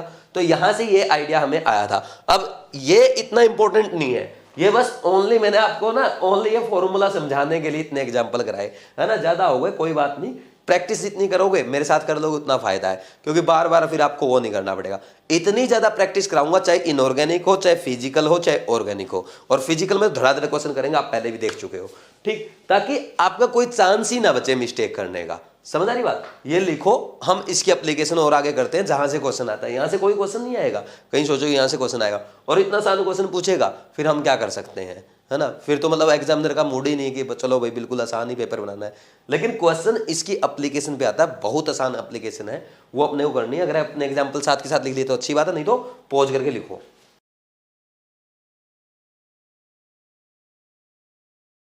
अब लिखो एप्लीकेशंस ऑफ EAN रूल, या क्या लिख देंगे, सिडविक रूल। एप्लीकेशंस डायरेक्ट लिख लो, एप्लीकेशंस। सबसे पहला लिखो to find to calculate number of CO molecules attached to metal atom in metal carbonyls। ठीक, जैसे अगर बात करें, मान लीजिए मेरे को ये लिख के दे दे भाई NiCO, यहां पे लिख के दे दिया X और बोला कि X की वैल्यू बताओ क्या है, तो आपने देखा निकिल का कितना है, 28 एटॉमिक नंबर है, तो आपको 28 से 36 तक जाना है, तो कितने इलेक्ट्रॉन और चाहिए, 8, तो कितने CO मॉलिक्यूल दे देंगे, 4 मॉलिक्यूल दे देंगे, यानी X is 4। ठीक, ऐसे ही आयरन है, आयरन में ये FeCO, यहां पे Y लिख के दे दिया, व्हाट इज Y, ये आपसे पूछ लिया, तो आप देखेंगे आयरन का एटॉमिक नंबर कितना है, 26। इससे नेक्स्ट नोबल गैस कौन सी आती है, क्रिप्टन। क्रिप्टन का कितना, 36, तो कितने इलेक्ट्रॉन और चाहिए, 36। इसको अपने टोटल नंबर ऑफ इलेक्ट्रॉन 36 करने के लिए उसके पास 26 से 10 और मिल जाए तो 36 हो जाएगा। तो 10 इलेक्ट्रॉन कितने CO मॉलिक्यूल से मिलेंगे, 5 मॉलिक्यूल से मिलेंगे कोऑर्डिनेट बॉन्ड से, तो कितना हो गया, Y is equal to 5। Similarly CrCO6, chromium का कितना रहता है, सॉरी CrCO6 पहले ही लिख दिया है ना, चलो आप समझ ही गए हो, बार बार क्या लिखना है इसको। Z, what is Z, chromium के पास 24 है, 24 से उसको 36 यानी nearest Nobel gas configuration attain करने के लिए 12 इलेक्ट्रॉन्स और चाहिए। 12 इलेक्ट्रॉन्स कितने CO मॉलिक्यूल कोऑर्डिनेट करेंगे, 6 मॉलिक्यूल कोऑर्डिनेट कर सकते हैं, यानी Z इज इक्वल टू 6। ये हो गया second application, MnCO6 works as, ये इंपॉर्टेंट है, वर्क्स एज रिड्यूसिंग एजेंट। कैसे, अगर हम बात करें MnCO6 की, इसमें आप total number of electron count करो भाई, इसका effective atomic number find out करोगे, Mn में कितने हैं, 25 है, ठीक, और इसमें कितने, ये 0 ऑक्सीडेशन स्टेट है, अगर effective atomic number find out करते हो ना आप, 0 ऑक्सीडेशन स्टेट है, प्लस 6 × 2, यानी कितना आ गया, 37 आया कि नहीं आया। अब इसको अगर नियरेस्ट नोबल गैस का कॉन्फ़िगरेशन गेन करना है, वो क्या है, 36, किसका, क्रिप्टन का, इसके पास टोटल इलेक्ट्रॉन है 37, तो ये क्या करेगा, स्टेबल कॉन्फ़िगरेशन गेन करने के लिए क्या करेगा, एक इलेक्ट्रॉन डोनेट कर देगा और खुद +1 में चला जाएगा, और जो इलेक्ट्रॉन डोनेट करता है वो किसका काम करता है, रिड्यूसिंग एजेंट का काम करता है। अब 37 में से एक इलेक्ट्रॉन डोनेट करने के बाद इसके पास 36 इलेक्ट्रॉन है, 36 इलेक्ट्रॉन का मतलब क्या है, इसने nearest Nobel gas configuration gain कर लिया है। ठीक, नेक्स्ट सिमिलरली अगर बात करें, और इसने क्योंकि एक इलेक्ट्रॉन देके कॉन्फ़िगरेशन गेन किया है, स्टेबल कॉन्फ़िगरेशन गेन किया है, इसने इलेक्ट्रॉन डोनेट किया है, जो इलेक्ट्रॉन डोनेट करता है वो दूसरे को रिड्यूस करता है, और जो दूसरे को रिड्यूस करता है वो रिड्यूसिंग एजेंट का काम करता है, इसलिए हमने लिखा MnCO6 works as reducing agent. Similarly अगर हम बात करें VCO6 works as oxidising agent. कैसे, अब इसमें देखो VCO6 में कैलकुलेट करो, वैनिडी में कितने हैं, 23, और इसमें टोटल कितने हैं, 23 माइनस 0 प्लस कितना, 12, 6 × 2 कितना, टोटल इक्वल टू 35 आया। कितने इलेक्ट्रॉन और चाहिए इसको, कितने इलेक्ट्रॉन चाहिए बोलो भाई, नोबल गैस का कॉन्फ़िगरेशन गेन करने के लिए एक इलेक्ट्रॉन और चाहिए, क्या करेगा, एक इलेक्ट्रॉन और लेगा और खुद क्या करेगा, VCO6 माइनस में जाएगा। ये आपका मेटल कार्बोनिल नेगेटिव एनायन के रूप में एग्जिस्ट करता है। और जब कोई किसी से इलेक्ट्रॉन लेता है तो किसका काम करेगा, उसको ऑक्सीडाइज करेगा और खुद ऑक्सीडाइजिंग एजेंट का काम करेगा। तो ये 3 एप्लीकेशन है, बहुत सिंपल सी है लेकिन इंपॉर्टेंट है। ठीक, समझ आया कि नहीं यार? इसको लिखो, फिर लास्ट टॉपिक करते हैं IUPAC nomenclature.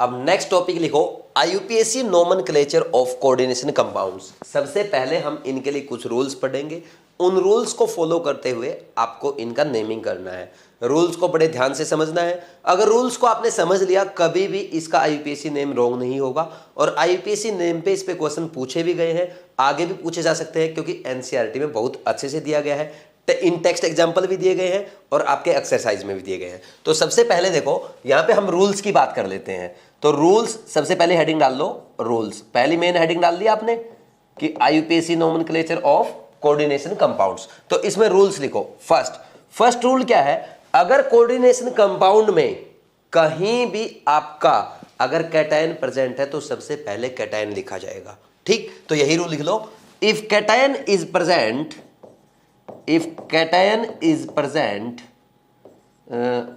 in coordination compound, then its name is written first। सबसे पहले इसी का नेम लिखेंगे। बात समझ में आई कि नहीं आई? जैसे मान लीजिए अपने को ये एग्जांपल दे दिया K4FeCN6, ये एग्जांपल दे दिया, तो इसका नेमिंग लिखते टाइम हम क्या करेंगे, ये कैटायन है, ये एनायनिक फॉर्म में है। तो सबसे पहले किसका नेम लिखोगे, कैटायन का। कैटायन कौन है, पोटेशियम। तो पोटेशियम का नेम लिखा जाएगा, उसके बाद आगे कंटिन्यू किया जाएगा। बात समझ में आई कि नहीं आई? ठीक, तो ये ऐसे कैसा लिख लेना अपने को। आप एक काम करना, ये साथ ही साथ लिख लो। ठीक है, इससे टाइम भी सेव होगा और समझते चलो। सबसे पहला पॉइंट सिंपल सा ये हो गया, अगर हमारे कोऑर्डिनेशन कंपाउंड में कैटायन प्रेजेंट है तो कैटायन का नेम पहले लिखा जाएगा। और जब भी वैसे भी हम लिखते हैं ना, जो कॉम्प्लेक्स लिखते हैं उसमें कैटायन ही हमेशा पहले लिखा जाएगा, चाहे वो आयनाइजेशन स्फीयर में हो कैटायन या आपका कोऑर्डिनेशन स्फीयर कैटायनिक फॉर्म में हो, सबसे पहले कैटायन लिखा जाएगा हमेशा, कभी भी चेक करना। ठीक, सेकेंड पॉइंट, अब अपने को जैसे इसकी बात करें, हमने क्या किया, कैटायन तो लिख लिया, अब इसका कोऑर्डिनेशन स्फीयर का कैसे नेमिंग करेंगे, तो लिखो naming of coordination sphere, naming of coordination sphere. ठीक, या कोऑर्डिनेशन कॉम्प्लेक्स भी लिख सकते हो। ठीक, इसमें जब भी अपने को नेमिंग करनी है, अब ध्यान देना, देखो इसमें एक तो मेटल एटम होगा और लिगेंड्स होंगे। तो सबसे पहले हम क्या करेंगे, लिगेंड्स का नेम लिखेंगे, और लिगेंड्स का नेम हमेशा अल्फाबेटिकल ऑर्डर में लिखा जाएगा। ठीक, उसके बाद हम मेटल एटम का नेम लिखेंगे, और मेटल एटम का, जैसे हम यहाँ पे आयरन लिखेंगे तो उसके ब्रैकेट में रोमन में क्या करेंगे, उसके जो मेटल एटम की ऑक्सीडेशन स्टेट है वो लिखेंगे। अब अपने केसेस क्या क्या आ सकते हैं, मान लीजिए हमारे पास लिगेंड्स मल्टीपल नंबर में प्रेजेंट है, तो मल्टीपल नंबर में प्रेजेंट है, अगर वो मोनोडेंटेट है, जिनकी डेंसिटी ओनली 1 है, तो हम वहां पे क्या यूज करेंगे, डाई ट्राई टेट्रा। मान लीजिए 2 क्लोरीन है तो 2 डाई क्लोरिडो है ना, 3 क्लोरीन ट्राई क्लोरिडो है ना, di amine, di aqua, tri aqua, tetra aqua, ऐसे यूज करेंगे। मान लीजिए हमारे पास अगर मल्टीपल नंबर में हमारे पास ऐसे लिगेंड है जो पॉलीडेंटेट है, ठीक, जैसे इथेन 1,2 डाइअमाइन है, तो इनके लिए हम क्या यूज करेंगे, 20 ट्रीस टेट्राकिस। और हमेशा एक बात का ध्यान रखना है, इनको हमें अल्फाबेटिकल ऑर्डर में यूज करना है, और कभी भी डाई ट्राई टेट्रा को हम अल्फाबेटिकल ऑर्डर में नहीं लिखेंगे। 20 ट्रीस टेट्राकिस ये अल्फाबेटिकल ऑर्डर में कंसीडर किए जाते हैं अकॉर्डिंग टू आईयूपीएसी। बात समझ में आ रही? अब जितनी बातें मैंने बोली है ये टोटल आपके सेकंड पॉइंट की बातें हैं, ये आपको एज इट इज नोट कर लेनी है। अगर आपको जैसा समझ में आया तो वैसे नोट कर लो, या मैं साथ के साथ लिखता जा रहा हूं बोलते हुए, आप साथ के साथ नोट कर लो, इससे आपका टाइम बचेगा। तो देखो कंटिन्यू करते हैं, नेमिंग ऑफ कोऑर्डिनेशन स्फीयर। तो इसमें हम क्या लिखेंगे, first name of ligands is written in alphabetical order,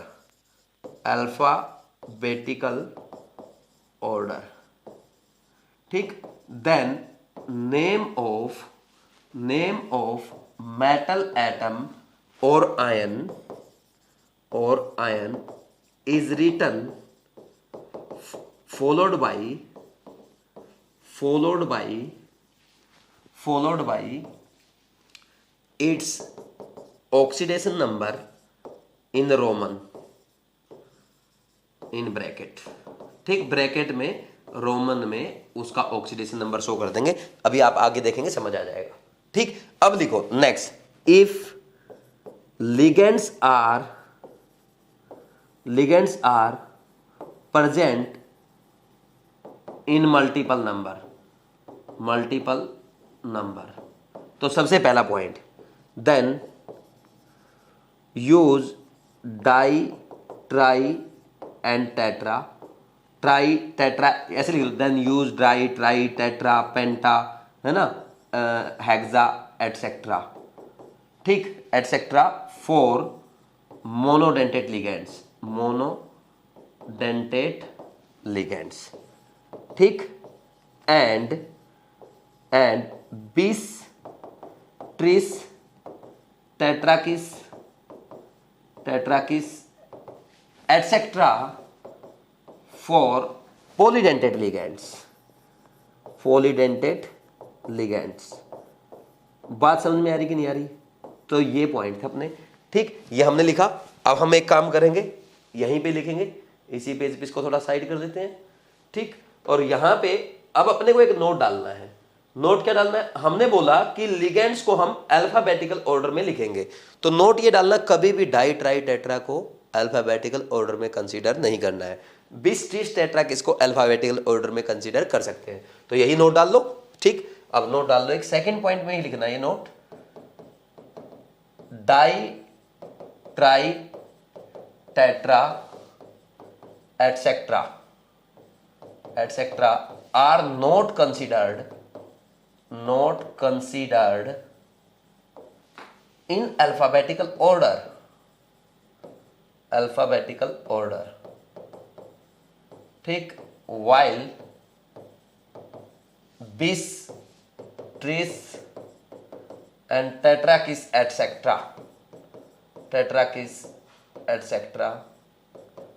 are considered in alphabetical order। ठीक,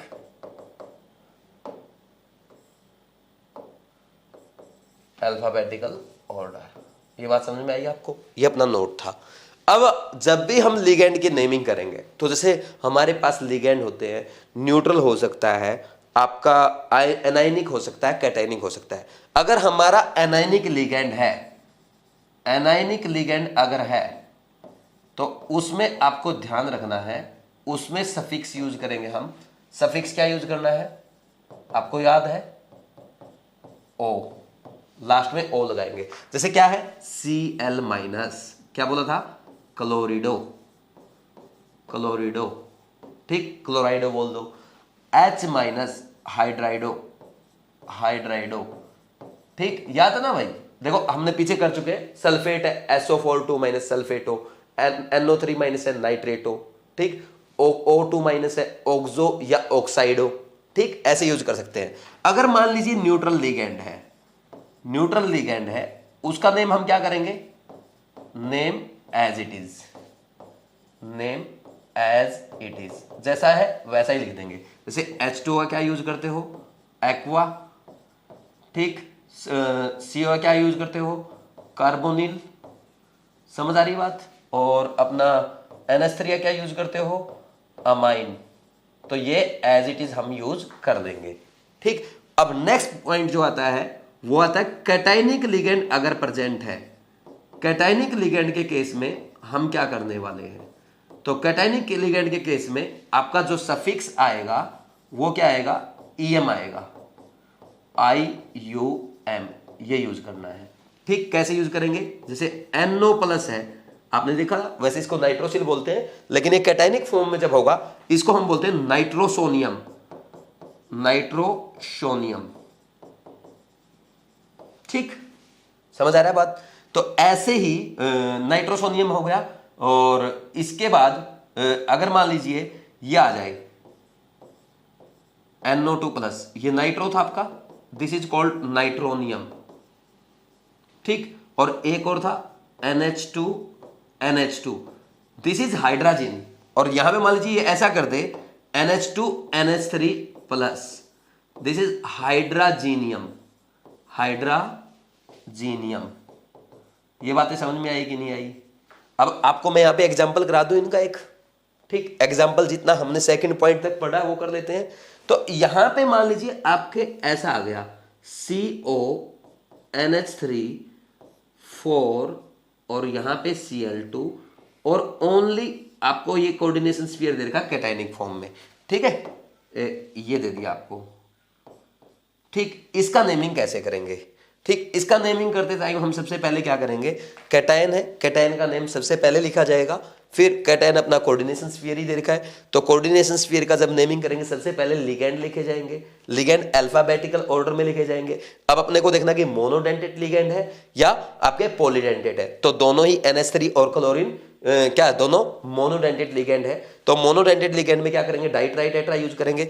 ये अमाइन है, ये क्लोराइड है, तो डाइट्राइटेट्रा तो आपका अल्फाबेटिकल ऑर्डर में नहीं आएगा, अमाइन का A पहले आ रहा है, क्लोराइडो के C से, तो अमाइन हम पहले लिखेंगे। तो इसका नेम कैसे आएगा, टेट्रा एक्वा, क्योंकि टेट्रा क्या है अपने उसमें नहीं आएगा, सॉरी टेट्रा एक्वा नहीं, टेट्रा अमाइन है, टेट्रा आपके अल्फाबेटिकल ऑर्डर में नहीं आता, टेट्रा अमाइन डाई क्लोराइडो। ठीक, मेटल कौन सी है, कोबाल्ट, कोबाल्ट पे कौन सी ऑक्सीडेशन स्टेट है, +3, तो ऐसे लिखेंगे कोबाल्ट और ब्रैकेट में इसकी ऑक्सीडेशन स्टेट 3 है, ये आयन। ठीक, समझ आया कि नहीं आया? ये इसका नेमिंग हो गया। एक बार ये लिख लो, एक एग्जांपल और लिखवाता हूं जिससे आपका कंपैरिजन भी हो जाएगा, लिखो उसको जल्दी से।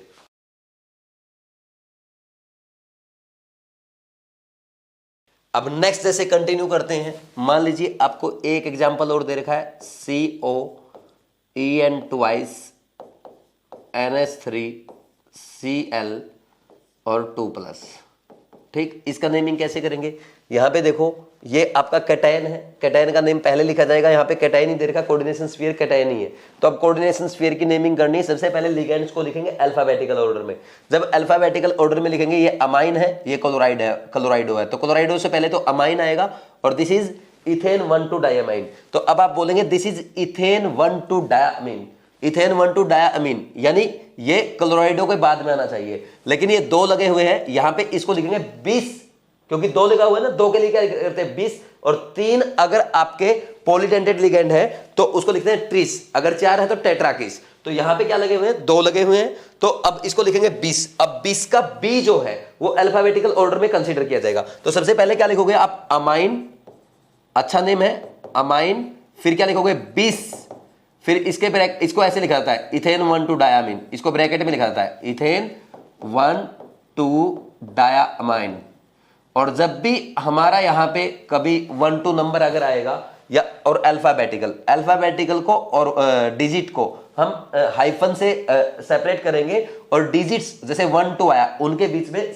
उनको सेपरेट करने के लिए बीच में कोमा आएगा, ये ध्यान रखना, ये सिंपल सी बातें हैं, है ना।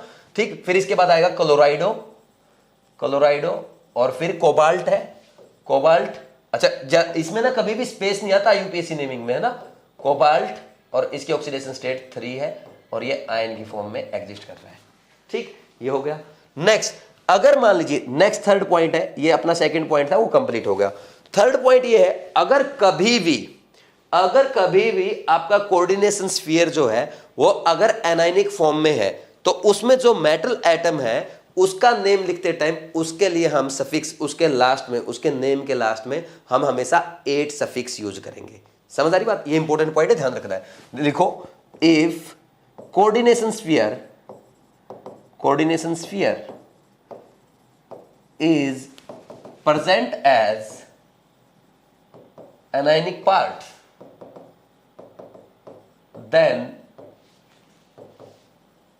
suffix 8 is written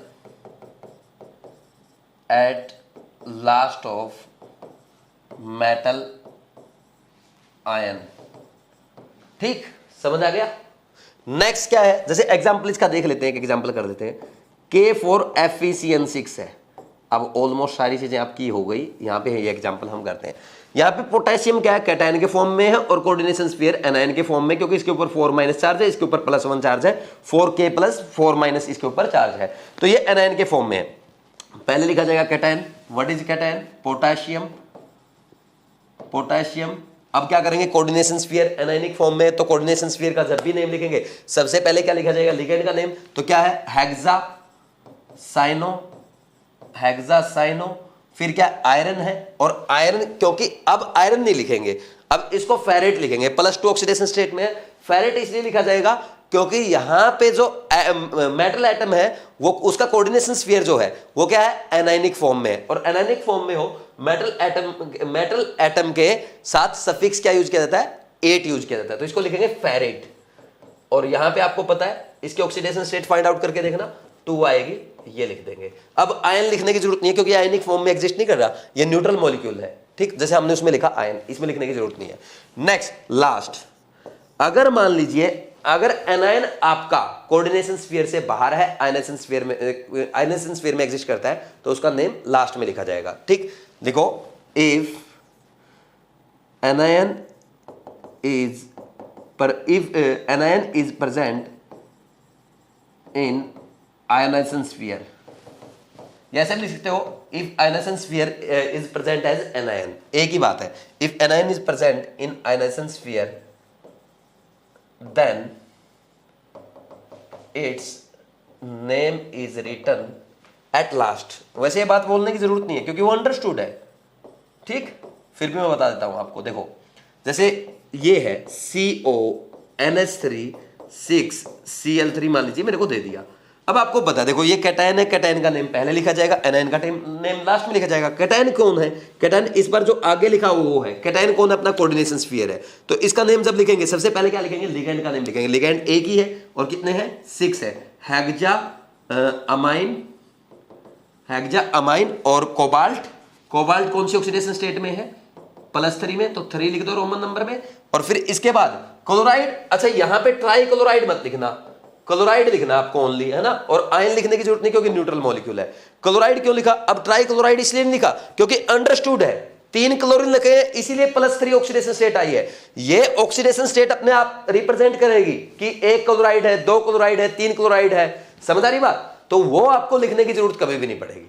ये बात मेरे ख्याल में आपको समझ में आ गई होगी अच्छे से। इसको नोट डाउन करो। अब मैं एग्जांपल्स लिख दूंगा, फिर आपको उनके नेम मेरे साथ साथ लिखने हैं, बस ये प्रैक्टिस अपने को करनी है। ये लिखो, फिर आगे बढ़ते हैं।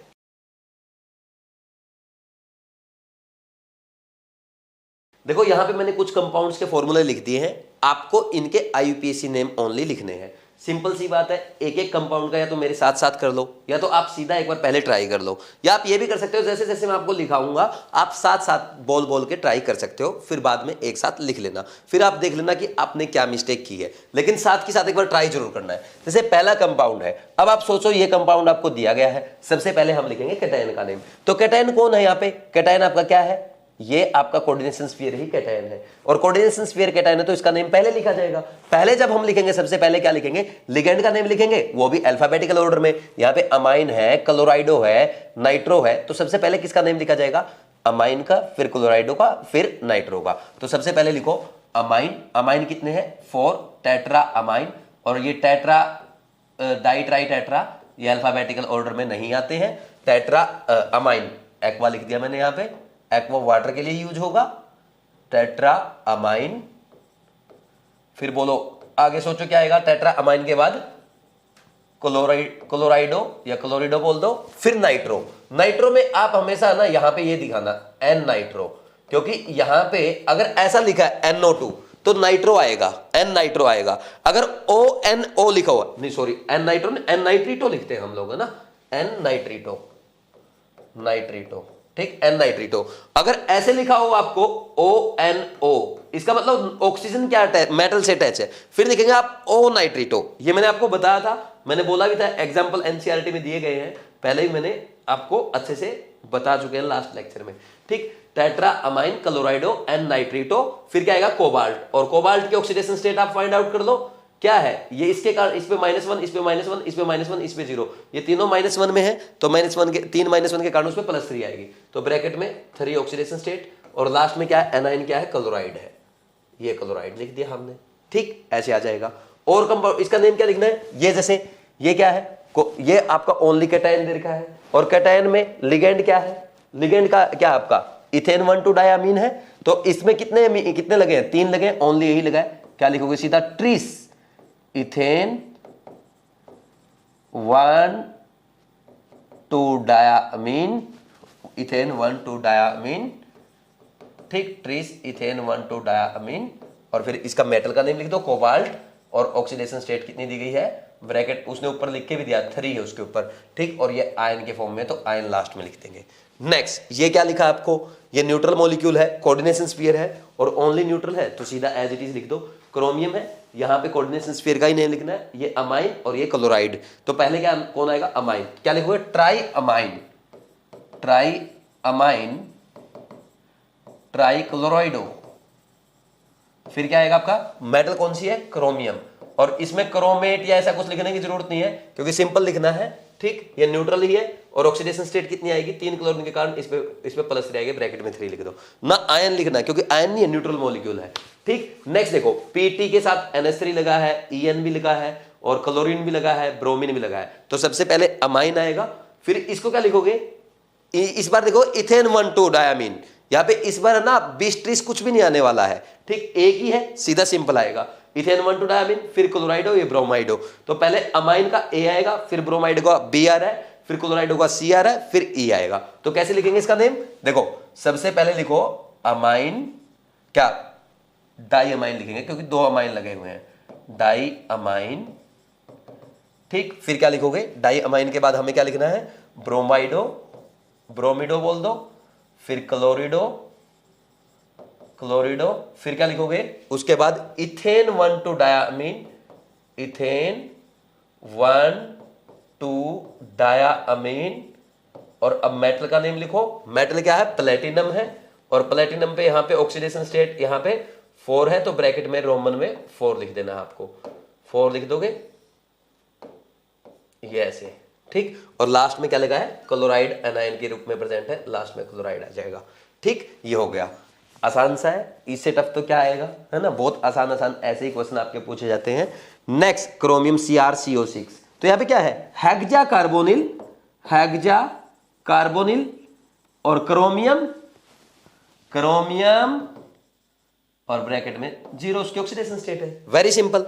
नेक्स्ट देखो PtNH3 2 ClNO2, तो इसमें क्या है, ये तो और आसान है, ये अमाइन, ये क्लोराइडो, ये नाइट्रो, तो पहले कौन आएगा, क्लोराइडो आएगा, ये अमाइन आएगा, क्या डाया अमाइन, डायामीन, डायामीन, क्या लिखोगे, क्लोरिडो, या क्लोराइडो बोल दो, क्लोरिडो, और NO2 ऐसे लिखा हुआ। अच्छा एक काम कर लो, चाहो तो इसमें आप ONO लिख लो एग्जाम्पल के लिए, वैसे NCERT एग्जाम्पल मैंने आपको यहाँ पे दे रखा है, ONO होगा तो O नाइट्रीटो लिख देना, ठीक, यहाँ पे क्या लिखेंगे, N नाइट्रीटो, N नाइट्रीटो, है ना, और ONO उसने अगर लिख रखा है तो O नाइट्रीटो लिख देना, प्लेटिनम, और इसके ऊपर ऑक्सीडेशन स्टेट कितनी है, सेकेंड 2 है, ठीक। नेक्स्ट देखो, अब ये है K3, और ये सबसे पहले पोटेशियम है, इस बार एनायन के फॉर्म में कौन है, कोऑर्डिनेशन स्फीयर है, तो जब भी मेटल का नेम लिखोगे लास्ट में 8 जरूर लगाना, ठीक, तो पहले कैटायन का नेम लिखा जाएगा, कैटायन कौन है यहाँ पे, क्रोमियम है, तो क्रोमियम का नेम लिखो, सॉरी क्रोमियम नहीं पोटेशियम है, तो पोटेशियम का नेम सबसे पहले आ जाएगा,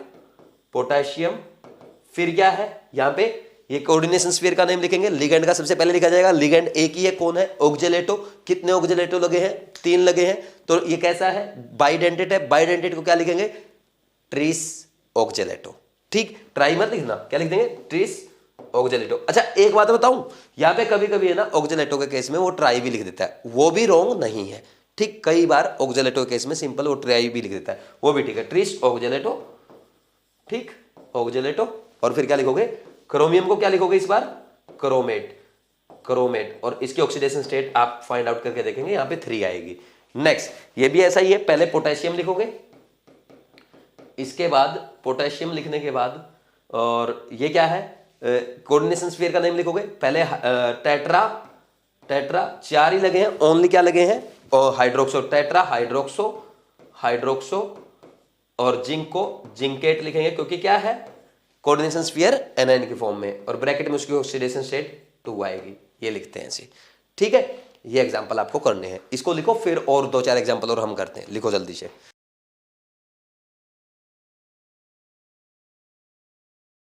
ये नेम और अपने को करने हैं, ये अच्छे हैं सारे example. First 3 example very important, exam में पूछे जा सकते हैं। तो देखो जैसे पहला है, इसको हम रिप्रेजेंट करेंगे ऐसे, लिथियम को पहले लिखेंगे, फिर ये AlH4 जो है ये आपका कोऑर्डिनेशन स्फीयर में ये कैटायन, ये लिथियम पे प्लस आएगा और यहाँ पे इसके ऊपर माइनस आएगा। तो इसको हम कैसे लिखेंगे, लिथियम सबसे पहले लिखेंगे, कैटायन का नेम लिथियम, फिर क्या लिखेंगे, कोऑर्डिनेशन स्फीयर का नेम स्क्वायर ब्रैकेट में जो है, और उसमें सबसे पहले हम क्या लिखेंगे, जो भी हमारे लिगेंड है उनको लिखा जाएगा। तो लिगेंड क्या है, हाइड्राइड है, तो यहां लिखेंगे टेट्रा हाइड्रिडो। क्या लिखोगे, टेट्रा हाइड्रिडो, ठीक। और यहां पे इसके ऊपर -1 ऑक्सीडेशन स्टेट रहती है, ठीक। और यहां पे एल्यूमिनियम पे जब कैलकुलेट करोगे इसको ऐसा लिखा जाएगा, देखो +1 किसके ऊपर है, आपका लिथियम के ऊपर है, एल्यूमिनियम की आपको कैलकुलेट करनी है, और हमारा 4 × -1 हाइड्राइड पे ओवरऑल 0, x = +3 आएगी, ध्यान रखना, ठीक। क्या लिख दोगे, हाइड्रिडो, एल्यूमिनियम को क्या लिखोगे, एल्यूमिनेट, समझ आ रही बात, एल्यूमिनेट, और ब्रैकेट में उसके ऊपर ऑक्सीडेशन स्टेट 3 है, तो ये 3 ऐसे लिखा जाएगा। LiAlH4 अच्छा रिड्यूसिंग एजेंट है, ऑर्गेनिक में काम आएगा, ये पूछा जा सकता है एग्जाम में।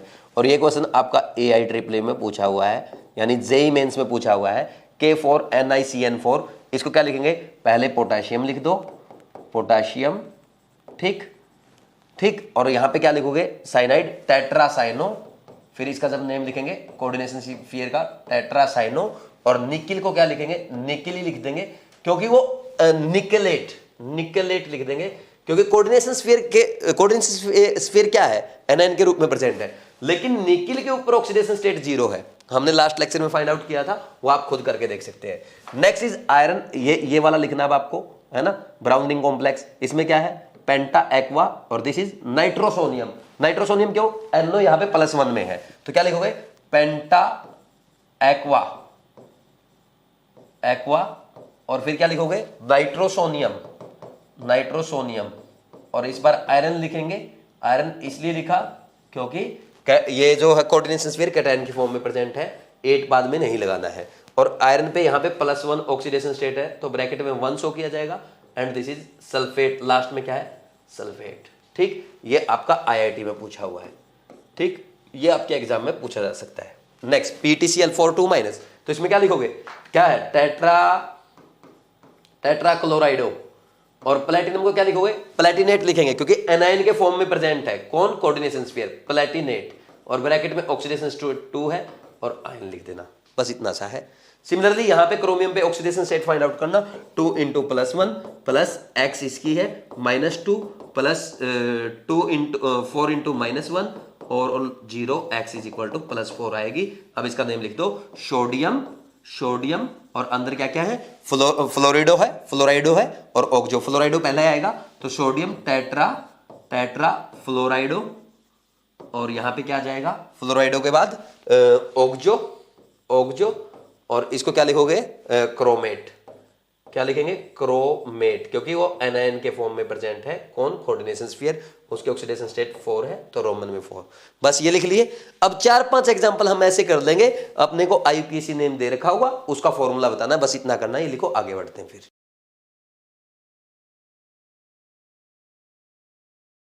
नेक्स्ट देखो, right formula of following from given IUPAC name. मैंने अब उल्टा कर दिया, आपको IUPAC नेम दे दिया है, और इस IUPAC नेम से आपको फॉर्मूला डिराइव करना है कोऑर्डिनेशन कॉम्प्लेक्स का। अगर आपने ये कर लिया ना, फिर आप कुछ भी कर सकते हो, बहुत आसान है। जैसे आपको सबसे पहला तरीका, टेट्रा कार्बोनिल निकिल, यानी 4 कार्बोनिल है ना, 4 CO मॉलिक्यूल है और एक निकिल है, तो इसमें क्या होगा, NiCO4, जो हम पढ़ते आ रहे हैं शुरू से, यही तो है, इसमें तो आएगा इसका 0 ऑक्सीडेशन स्टेट, वेरी सिंपल, ठीक। नेक्स्ट देखो, ये तो आसान सा था, टेट्रा अमाइन, 4 अमाइन है, एक्वा एक वाटर मॉलिक्यूल है, क्लोराइडो एक क्लोरीन मॉलिक्यूल है, 4 अमाइन 4 NH3 एक वाटर मॉलिक्यूल और एक क्लोराइड है, ठीक। कोबाल्ट क्लोराइड, तो क्या आएगा इसमें, देखो कोबाल्ट को, अच्छा पहले क्या लिख रखा है, आपको कोऑर्डिनेशन कॉम्प्लेक्स का नेम लिख रखा है, यानी वही कैटायन है वही पहले लिखा जाएगा, बात समझ में आ रही है। कैटायन का नेम पहले लिखा जाता है और फॉर्मूले में भी कैटायन पहले लिखा जाएगा, चाहे वो कोऑर्डिनेशन स्फीयर हो चाहे वो आयनाइजेशन स्फीयर हो। तो कोबाल्ट तो NH3 4 वाटर आएगा, ठीक, और Cl आएगा। ये आपका कोऑर्डिनेशन स्फीयर हो गया। अब क्लोराइड आएगा बाहर। अब क्लोराइड यानी अब अपने को देखना पड़ेगा इसकी ऑक्सीडेशन स्टेट 3 है, तो +3 लाने के लिए बाहर कितने क्लोरीन लगाऊं वो अपने को देखना पड़ेगा, वो समझना पड़ेगा। देखो यहाँ पे 4 वाटर अमोनिया मॉलिक्यूल है, कोई ऑक्सीडेशन स्टेट नहीं देंगे, न्यूट्रल है, ना वाटर देगा। इस क्लोरीन के कारण इस पे -1 इस पे +1 आएगा, लेकिन इसमें टोटल +3 आना चाहिए, यानी बाहर कितने क्लोरीन रहेंगे 2। अब कैलकुलेट करके देख लो, कोबाल्ट पे +3 आएगा।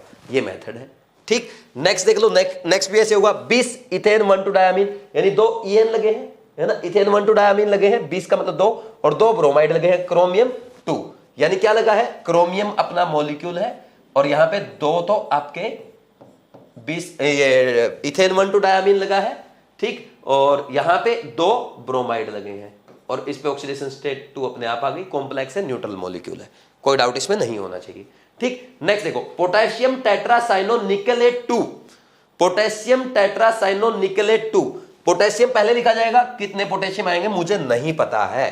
टेट्रासाइनो, चार साइनाइड लगे हैं, किसके, निकिल के, तो ये निकिल और ये इसके 4 साइनाइड लगे हुए हैं, ठीक। अब देखो ये कह रहा है निकिल पे +2 ऑक्सीडेशन स्टेट आनी चाहिए, तो निकिल पे +2 है, तो ऐसे फाइंड आउट कर सकते हो आप। के मान लो यहाँ पे X लगे हुए हैं फॉर एग्जांपल, तो यहाँ पे क्या हो जाएगा, +X तो हो जाएगी, किसके कारण, किसके कारण होगी +X, K पे +1 है तो X K होंगे अगर वहां पे, तो +X आ जाएगी। तो निकिल पे वो खुद बोल रहा है -2 है, नहीं सॉरी +2 है, और 4 साइनाइड है, 4 × -1 = 0, यानी X = +2, यानी कितने पोटेशियम लगे हुए हैं, 2 लगे हुए हैं। यहां से ऐसे फाइंड आउट आपको करना पड़ेगा, समझ आ रही बात, ये आपको देखना पड़ेगा। इसमें थोड़ी सी यही प्रॉब्लम आएगी, और कोई प्रॉब्लम नहीं आएगी। पोटेशियम कितने आएंगे, बाद में क्लोराइड कितने आएंगे, और इन 2 एग्जांपल से मेरे ख्याल में आपको अच्छे से समझ में आ गया होगा।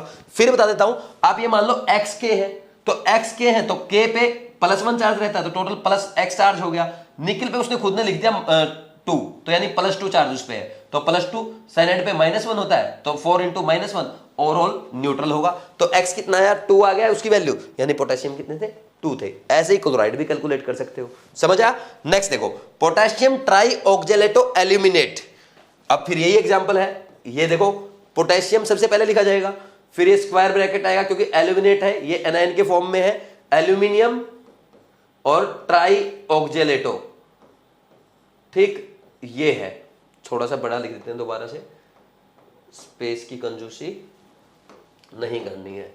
देखो ये लिखा एल्यूमिनियम C2O4 थ्राइस, ट्राईऑक्जेलेटो बोल रहा ना, ये बन गया अपना। अब K कितने आएंगे मुझे नहीं पता चल रहा, इसको एक काम करो, X मान लो फिर से। X आपने जैसे ही माना तो उस पर +X चार्ज होगा, एल्यूमिनियम पे खुद बोल रहा +3 आएगा, और +3 आएगा तो इस पे कितना है, 3 × 1 पे -2 है, ओवरऑल 0, X आपका 3 आ जाएगा। यानी कितने पोटेशियम आपके यहां पे थे, यहां पे मैंने कैलकुलेट कर लिया, यानी पोटेशियम आपके 3 थे। ऐसे कैलकुलेट करना है, समझ आ गई बात। नेक्स्ट देखो, अमाइन ब्रोमाइडो क्लोराइड, इसको थोड़ा सा हम इधर शिफ्ट कर लेते हैं, वहां पे जगह बनी रहेगी, ठीक है। अब देखो, अमाइन ब्रोमाइडो क्लोराइडो ओ नाइट्रीटो प्लेटिनेट 2, अमाइन एक है, प्लेटिनम के साथ लगा हुआ है, ठीक। अच्छा, अमाइन एक है, ये थोड़ा सा इधर लिखता हूं क्योंकि ये अच्छा एग्जांपल है, वो अच्छे से समझाना पड़ेगा, मेरे को स्पेस चाहिए, तो इधर लिख दूं, PT एक अमाइन है, ठीक, और एक ब्रोमिडो यानी एक ब्रोमाइड, एक क्लोरिडो Cl आ गया, और O नाइट्रीटो, ठीक। तो O नाइट्रीटो अगर आएगा तो यहां पे तो आपका +3 ऑक्सीडेशन स्टेट आना चाहिए था ना, तो प्लेटिनम में +3 हो जाएगी, क्योंकि O नाइट्रीटो में कितनी आती है, -1 आती है। तो आप एक काम कर दो, इसमें ब्रोमिडो की जगह आप एक काम कर दो, ब्रोमिडो की जगह यहाँ पे ना एक्वा कर दो, यहाँ पे ब्रोमिडो की जगह एक्वा कर दो, ये करेक्शन कर दो आप, है ना, यहाँ पे ये एक्वा कर दो, अमाइन एक्वा क्लोरिडो, है ना। यहाँ पे Br की जगह क्या आ जाएगा आपका, ये थोड़ा सा करेक्शन कर लो, क्योंकि ये या तो +3 ऑक्सीडेशन स्टेट आनी चाहिए, +2 आएगी तो क्या आएगा, वहां पे एक न्यूट्रल रहेगा, H2O और Cl और ये ONO, ऐसे आपका आ जाएगा। समझ आ रही मेरी बात, ठीक। तो यहां पे ऐसे हम कर देंगे, देखो अब देखो उसको, ठीक। एक बार फिर से रिपीट कर दूं, एक अमाइन, एक एक्वा, एक क्लोराइड, एक ओ नाइट्रीटो। ओ नाइट्रीटो को कैसे लिखेंगे, ONO। बात समझ में आ रही है, ठीक। नेक्स्ट देखो, iron 3 hexacyanoferrate, very important, iron है, ठीक, और इसने लिखा हेक्सासाइनोफेरेट, यहां पे FeCN6, कैटायन में भी आयरन और एनायनिक कॉम्प्लेक्स में भी सेंट्रल मेटल एटम आयरन है। तो अब देखो इसके ऊपर वो बोल रहा है +3 ऑक्सीडेशन स्टेट होनी चाहिए, ये +3 होनी चाहिए, और इसके ऊपर यहां बोल रहा है +2 होनी चाहिए, क्योंकि ब्रैकेट में लिखा उसने 3 और यहां पे +2 लिखा हुआ है। समझ आ रही बात। अब कैसे किया, ये देखो यहां पे आयरन पे +2 ऑक्सीडेशन स्टेट कब आती है, तो जब इस पे हम +2 ऑक्सीडेशन स्टेट तब आएगी जब FeCN6 ये ऐसे लिखा जाए 4-, चाहे कैलकुलेट करके देख लो, इस कंडीशन में आएगी। यानी अगर हम बात करें इस कॉम्प्लेक्स के ऊपर -4 चार्ज रहा होगा, ठीक। अब -4 उस पे है, अब इसको ना, इसको भूल जाओ, इस +2 ऑक्सीडेशन स्टेट को आप भूल जाओ बेशक, ठीक। अब +3 और -4 को बैलेंस करना है, तो आप एक काम कर दो, यहां पे क्या कर दो, 4 कर दो और यहां पे 3 कर दो, 4 3 जा +12 और 4 -4 3 जा -12, ये +12 ये -12 हो गया न्यूट्रल, ठीक। तो इसका फाइनल आंसर आप ऐसे लिखेंगे Fe4 FeCN6 और ये 3। इससे अच्छा क्वेश्चन आपके लिए नहीं बन सकता ऑक्सीडेशन स्टेट से फाइंड आउट करने के लिए। समझ आ रही बात। तो मैं एक काम करता हूं, एक बार और रिपीट कर देता हूं।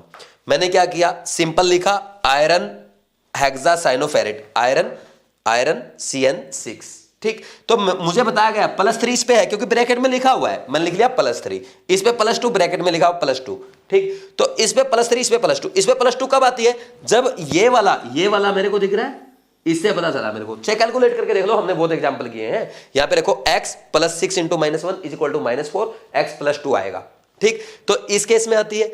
तो अब हमारा जो ये कॉम्प्लेक्स है इसमें -4 है और बाहर वाला कैटायन जो है उसपे +3 है, दोनों को न्यूट्रलाइज करना है। +3 वाले को 4 से मल्टीप्लाई कर दो, -4 वाले को 3 से मल्टीप्लाई कर दो, +12 -12 न्यूट्रल हो जाएगा। समझ आ रहा है कि नहीं आ रहा, ऐसे आता है। अब नेक्स्ट देखो, लास्ट डाइक्लोरिडो 20 इथेन 1,2 डायामीन कोबाल्ट, ये अपने को करना है। कैसे करेंगे, यहां पे अगर हम लिखे कोबाल्ट है, कोबाल्ट आपका आ गया 2 इन, 20 का मतलब 2 इन, इथेन 1,2 डायामीन, और डाइक्लोरिडो 2 क्लोरीन लगे हुए हैं भाई, ठीक। वैसे इसमें ना एक गलत लिखा हुआ है, ये मैंने आपका NCERT से लिखा है, ठीक। इसने रॉन्ग कैसे लिखा, 20 इथेन 1,2 डायामीन पहले आएगा, ठीक। ये NCERT से मैंने एज इट इज लिखा था। आप लास्ट को ना एक काम कर देना, इसको सही से लिख लेना, ये NCERT में रॉन्ग लिखा हुआ है, देखो ये सही कर लेना आपका, है ना। ये जो है उसने क्या लिखना चाहिए था, इथेन, ये 20 इथेन 1,2 डायामीन डाइक्लोरिडो, ये आएगा ऐसे। अब ठीक है, अब इसका नेम पूछना चाहिए था, लेकिन NCERT में रॉन्ग लिखा हुआ है। बात समझ में आई। तो COEN ट्वाइस Cl2 हो गया, लेकिन इसमें +3 ऑक्सीडेशन स्टेट दिखानी है, तो +2 इसके EN के कारण न्यूट्रल है, 0 आएगी, और क्लोरीन पे क्या है, -1 है, तो 2 क्लोरीन इसके ऊपर -2, तो इसके ऊपर +2 आएगी, लेकिन +3 चाहिए, इसके ऊपर एक और प्लस लगा दो, इसका मतलब हो गया ये कोबाल्ट में +3 ऑक्सीडेशन स्टेट। तो जितने भी अच्छे एग्जाम्पल्स अपने बन सकते थे, चाहे उल्टे या सीधे, सीधा आपको फॉर्मूला दिया, IUPAC नेम लिखना, IUPAC नेम से फॉर्मूला लिखना, सारे टाइप के एग्जांपल्स मैंने यहाँ पे कवर कर दिया है। मेरे ख्याल में अब आपको प्रॉब्लम नहीं आनी चाहिए, आपने से समझ के नोट भी कर लिए होंगे। अब मैं आपको NCERT में बता देता हूँ आज आपको क्या क्या पढ़ना है। तो देखो, अब देखो, सबसे पहला आज आपको क्या करना है, एक तो वर्नर्स थियरी दी गई है फर्स्ट पेज पे, इसको पढ़ लेना, ठीक। फर्स्ट पेज पे दे रखा है ये पूरा, और नेक्स्ट 3rd पेज तक, यहाँ तक ये आपको दे रखा है, ये पढ़ लेना है, ठीक।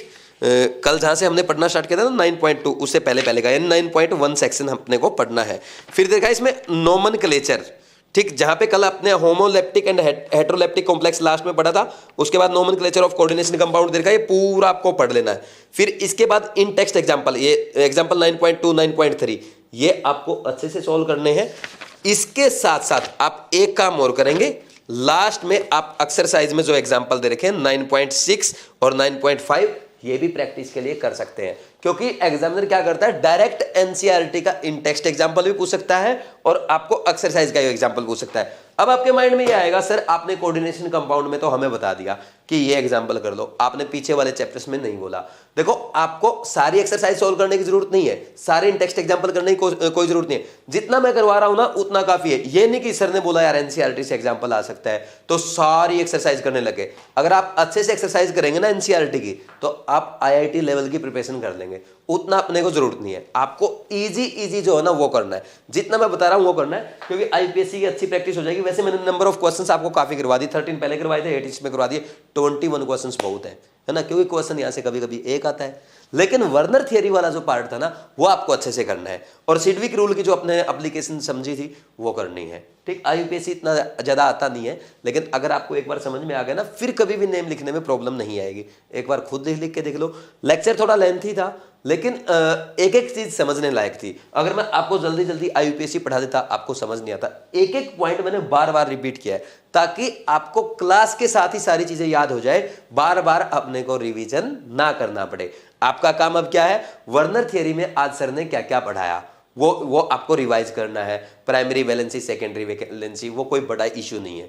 उसमें जो मैंने एग्जांपल कराए थे, आपके एजीसीएल के कितने प्रेसिपिटेट मिलेंगे, कौन सबसे अच्छा कंडक्टर होगा, कौन बैड कंडक्टर होगा, कौन 2 मोल एजीसीएल दे सकता है, 3 मोल एजीसीएल दे सकता है, वो वाला एग्जाम्पल। एक वो हाइड्रेट वाला एग्जाम्पल मैंने करवाया था, वो आपको करना है। ऐसे रिमाइंड करना होता है अपने को। टाइप ऑफ इलेक्ट्रोलाइट मैंने आपको बताए थे कि 1 इलेक्ट्रोलाइट है, 1 2 2 1 3 1, वो वाले इलेक्ट्रोलाइट जो बताए थे वो आपको रिमाइंड करना है। और सिडविक रूल ने क्या बताया था, सिडविक रूल ने सिंपल बताया था, कोई भी मेटल एटम या आयन तब तक इलेक्ट्रॉन को एक्सेप्ट करता रहेगा जब तक वो नोबल गैस का कॉन्फ़िगरेशन गेन ना कर दे। और इलेक्ट्रॉन कहां से एक्सेप्ट कर रहा है, लिगेंड से एक्सेप्ट कर रहा है। तो उसकी 3 एप्लीकेशन हमने पढ़ी थी कि कितने कार्बोनिल मेटल एटम के साथ जुड़ सकते हैं, वो हमने देख लिया था। सिडविक रूल के अकॉर्डिंग हम क्या कोशिश करेंगे, वहां पे नोबल गैस का कॉन्फ़िगरेशन गेन करने की कोशिश करेंगे, नियरेस्ट नोबल गैस का कॉन्फ़िगरेशन।